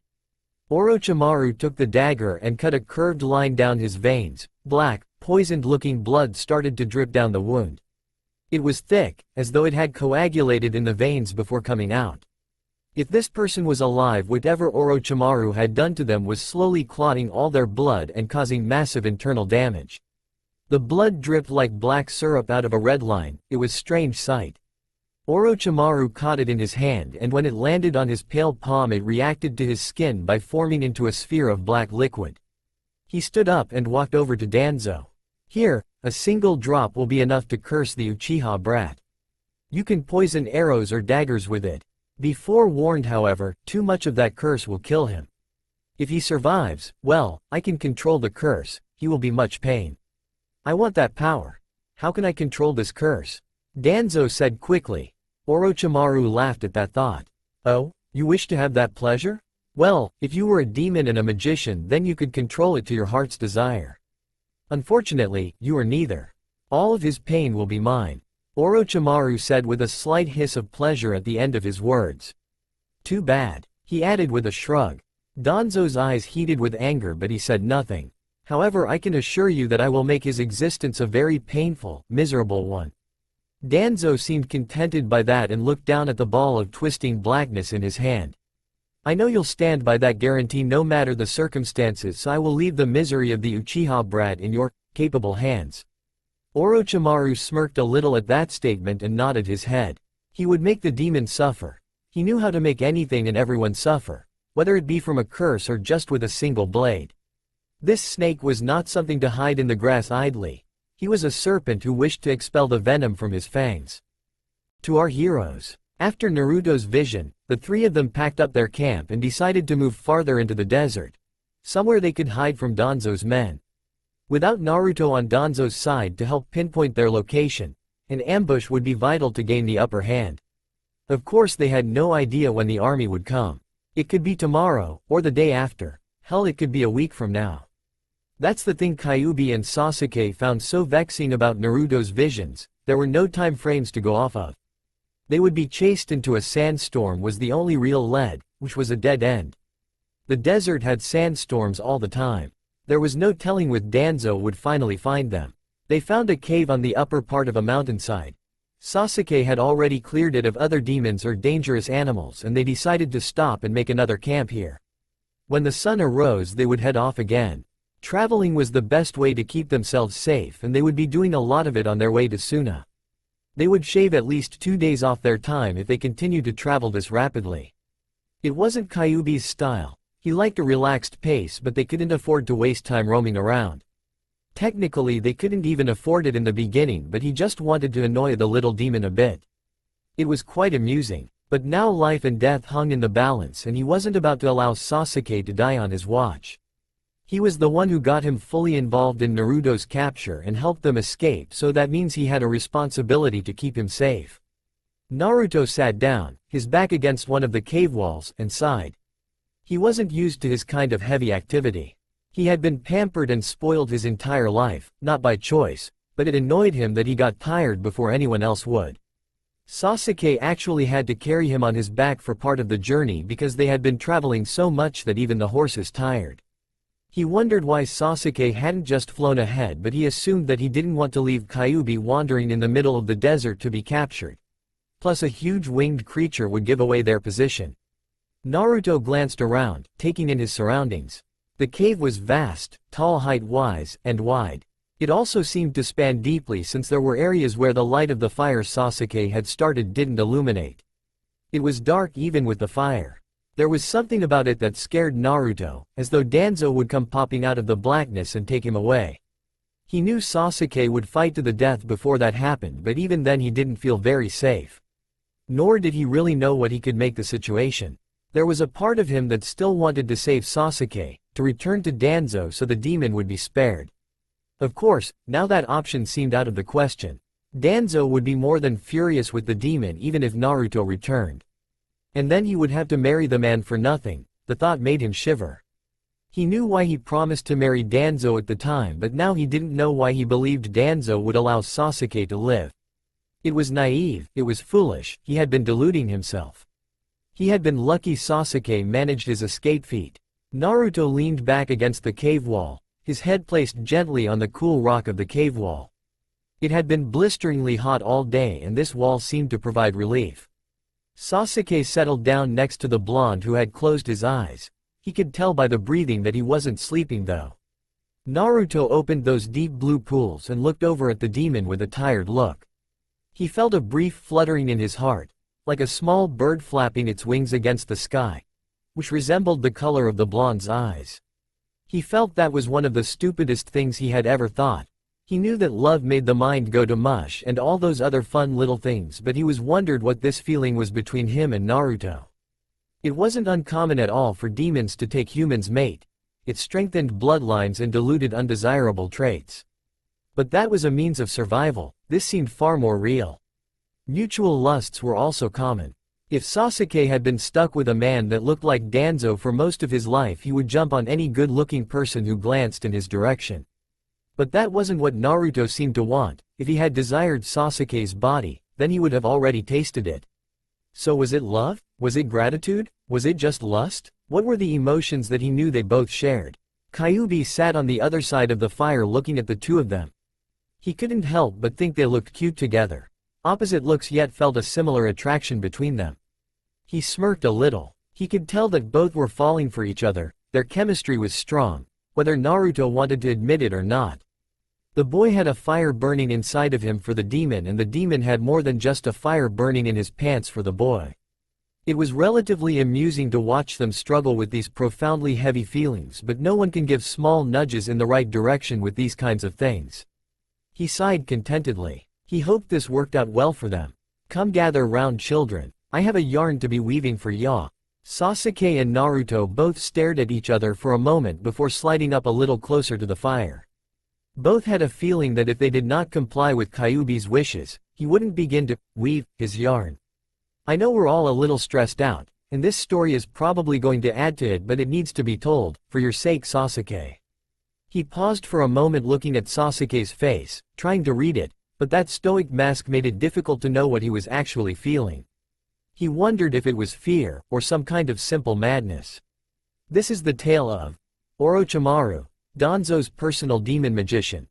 Once upon a time there lived a demonic snake who took the face of a human so he could conduct illegal experiments, and we're talking illegal in the demon realm too. He harvested parts from demons and humans alike, concocting poisons, curses, just all around bad things. He was even able to begin summoning processes to bring otherworldly demons from their prisons in hell. One day Danzo came upon him and managed to seal his soul away, binding it to the inner walls of the castle. He is completely unable to leave, however, he can still perform his magic. As we all know, magic is a difficult art to master because of its massive toll on the body and the danger that comes from backfires. But with all of his solitude, Orochimaru was able to nearly perfect every technique that he passed over. He is probably one of the most powerful demons in the world because of it. So what does this mean for me? Danzo is going to have him cook up a curse to kill me? Sasuke asked, his muscles slightly more tense than before. Naruto glanced over at him with a concerned look. It was all his fault. Sasuke was being crushed under the weight of this situation. It only got worse too. Naruto bit his lip as Kyuubi shrugged. I don't know, he said. All I know is that Orochimaru will want to get his hands on you, for obvious reasons. I do not doubt Danzo will let him have your body after he's killed you. If he does, that is. The clarification made Naruto shiver. He didn't like that even Kyuubi was starting to doubt the likelihood of the outcome of the battle between Sasuke and Danzo. If only Danzo would actually man up and play fair, Sasuke would win. However, I do think Danzo will not allow Orochimaru to kill you with whatever curse he's concocted. He will want that pleasure to be his. Though, I have a feeling that if you are cursed there are ways to get rid of it, such as killing Orochimaru. We have a plan then. If I'm cursed we'll kill Orochimaru. It can't be that simple. Naruto muttered and Kyuubi looked over at the blonde. He wanted to comment that some things were actually that simple but he knew that Naruto was withholding information from them. He must have seen something else, something perhaps deadly. Kyuubi wanted to ask the blonde what it was that was weighing on his mind but he didn't want to turn this into an interrogation. Naruto may retract himself completely, which is the opposite of what they wanted to accomplish. With Naruto's gift they may be able to keep themselves a few steps ahead of the king. The blonde's safety, at this moment, was probably the largest concern. I suppose we'll cross that bridge when we get there, Kyuubi said with a small shrug. For now we should just get a little shut-eye. We've already had an amazing adventure and we will have quite the journey when we awake. The redhead yawned and curled up. Sasuke was amazed at the quickness in which that man could go from completely bubbly awake to passed out. Naruto rolled onto his side and closed his eyes. He was facing Sasuke and the demon repressed the urge to stroke the blonde's delicate face. He wondered if that was the face of heaven, something so pure and clean. He laid back and looked up at the top of the cave. It was serene, silent, and still. Nothing moved and Sasuke could feel his eyelids droop. Kyuubi was right, it had been an exhausting day. When all sounds in the cave started to diminish, Naruto's eyes sprung open. He looked over at Sasuke, the even falling of his chest was a signal. Sleep had been able to capture him. He was in a light sleep though, Naruto knew. He had been contemplating what he wanted to do for a while now and the best option seemed to run. If he ran back to Danzo he may be able to call off any hit the king but on Sasuke. There was an instinct inside of him, an urge, to keep the demon safe. No one had ever cared for him as much as Sasuke had and it was time that he returned the favor. If he managed to escape, it would mean Sasuke wouldn't be killed because of him. He would be safe. To Naruto that was the main priority. The silence was stifling, it was still and the darkness was penetrating deeply into the calm surroundings. Naruto had been laying awake for a couple hours now just staring into the darkness. It was calling to him, inviting him to run. He knew he could put some distance between them if he tried hard enough and he really doubted they would want to backtrack so much, it would run the risk of running into Danzo's men. And of course there were also risks for him running as well. Unlike Kyuubi and Sasuke he didn't know his way through the desert and since everything looked the same, he could easily get lost. But he had to take those chances. He couldn't let Sasuke die because of him. Too much had already been lost because of him. He took a last fleeting glance at Sasuke before quickly getting to his feet. Kyuubi was snoring loudly so there was no doubt he was in some kind of deep sleep. He got to the mouth of the cave and jumped out, landing on his feet like a cat would. He looked around for a moment and started to run. He had never run so hard in his entire life. He could feel a burning in his lungs, in his muscles. It felt good. It felt like freedom. Even though the sand under his feet made him slip on the occasion, it was very freeing, like a bird that was finally able to spread its wings. Naruto kept running and he could see that the area he was passing through looked familiar, but the problem was everything in the desert looked familiar. There was practically nothing but sand all around. Perhaps the occasional rock and cactus, but if one were to give the desert a long, serious look, it had a similar motif in the landscaping.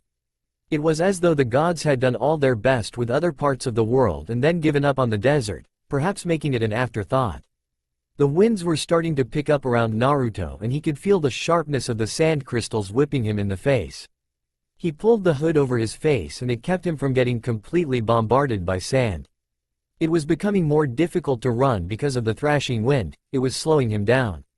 He thought about finding a place to hide until it was over, but he didn't know what could happen in that time. Sasuke may just be able to sniff him out. It was better for him to keep going, even if it was becoming more and more difficult to see.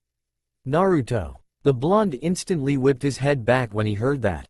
He swore he heard Sasuke calling his name, but when he looked behind him, there was no one there. He turned back around thinking perhaps that his lack of sleep was getting to him. He mentally cursed. This was not the time to have delusions. Naruto paused in his movements once again and looked up. How could he have forgotten that Sasuke could fly? In an instant Sasuke was atop him. The blonde knew struggling was futile and gave up right away. The demon's face was twisted with a kind of anger. It made the blonde shiver. But at the same time it made him feel a strange heat fill his entire body. Sasuke could smell the arousal rising from the blonde's skin and he leaned in. It was happening again. The blonde was pulling him in, seducing him silently. Those eyes, that scent, it was far more than enough for Sasuke to lose his touch with what was going on around him. The sand was picking up, spiraling around them as their lips finally met in a desperate kiss. Sasuke could taste the dry, arid sand crystals on the blonde's lips. It mixed with the sweetness that those soft pillows possessed and became an intoxicating mix. He dipped his tongue into the moist cavern Naruto kept closed and the blonde couldn't help but let the moan escape from his lips. Hot fire felt like it was shooting through his body as Sasuke continued to flick and explore the warm, delicious cavern of Naruto's mouth. The blonde fisted his hand in the demon's cloak, pulling him closer to his body. The roaring of the elements surrounded as the passion of their bodies started to reach its peak. Sasuke's hands were no longer trying to hold the blonde's head in place. They were dancing down his body, stroking anywhere they could. Naruto's fingers dipped into Sasuke's hood, knocking it back so he could weave his fingers into the demon's silk-like hair. Stray strands brushed against Naruto's cheek and the blonde felt like fire had been left in its place. Sasuke pulled back for a moment to look at Naruto's face. Even in the dark he could see the heat in the blonde's cheeks, the slight gape his mouth held, the darkly layer lust within those soft blue irises. But looking at the blonde's face reminded Sasuke why he had come out here in the first place. Naruto had run. He had actually thought he could get away too. He was lucky Sasuke had caught him while the storm was still in its infancy. He picked the blonde up from the sand and spread his wings again. For now I will not ask why you ran, but do know it will take a far larger effort on your part to get away. Sasuke muttered hotly against Naruto's neck. The blonde shivered again and looked at the leathery wings that sprouted out from underneath Sasuke's cloak. How could a creature on legs outrun a predator in the air? He should have known it was a foolish endeavor to attempt to run from Sasuke. It would have been only a matter of time before Sasuke would have recaptured him. Were you worried? Naruto asked as he buried his face in Sasuke's chest. As his wings picked up the wind Sasuke sighed a little. It was why he had been so angry. It would have been one thing for Naruto to get caught by Danzo's guards. They knew their way around the desert, could return him to safety and make sure no harm came to him. But it was another matter completely if Naruto would have gotten lost and died in the desert. As calm as it seemed now, there were countless animals, poisonous or not, that could kill the blonde in a matter of minutes. Not to mention all the demons and bandits lurking in the shadows. Sasuke didn't like to think about what could have possibly happened if he hadn't found the blonde in time. Even this storm could have done him in. It could have suffocated him before he would have even known he was dying. Sasuke may not have replied, but it was obvious from the anger and now tense silence that he had been worried from the moment he saw that Naruto wasn't resting next to his side. He half expected to be ambushed by soldiers. He had also managed to leave without waking Kyuubi. It wasn't a surprise that Naruto had gotten away so easily. Sasuke couldn't help but blame himself partially for this. He had let his guard down. He had expected Naruto not to actually try anything so risky. He hoped he wouldn't try to pull such a daring feat in the war camp at Suna. There wouldn't be a team of trackers to find him. They'd be coming to kill him. They arrived back at the cave to see Kyuubi stoking the fire. It made Sasuke wonder if he had been awake the whole time and why he hadn't stopped Naruto himself, but this man was a mysterious one. But there was something about him that Sasuke seemed to trust. He had saved them after all.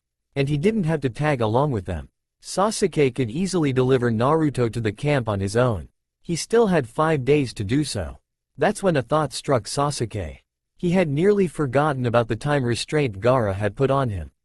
He had a week, and now because of unforeseen circumstances he was lagging behind.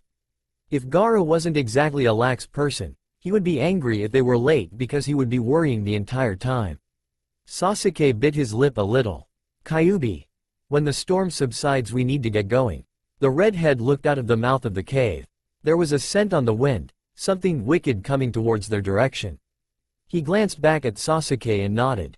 Agreed. Perhaps the slow route was not the best taken. I know a better way to get to Suna from here, but it's through the mountains. Though, it will cut our time losses. Kyuubi stood up and stared into the vacant blackness of the back of the cave. In fact, this cave will be able to lead us through the mountains. It may not look like it, but there are back ways through this cave which will deposit us on the right path. It should also confuse Danzo's men since we will not be traveling directly in the desert. Then what are we waiting for? Naruto asked with a certain impatience in his tone. Kyuubi could tell that he wanted to avoid Danzo's men at all costs. There was a connection between Sasuke and him that couldn't not be seen at first, but upon closer inspection he would almost call it love. The redhead smirked as he got to his feet. My sentiments exactly. That's all for now. If you want to see next part, then please like this video and subscribe my channel. Thank you.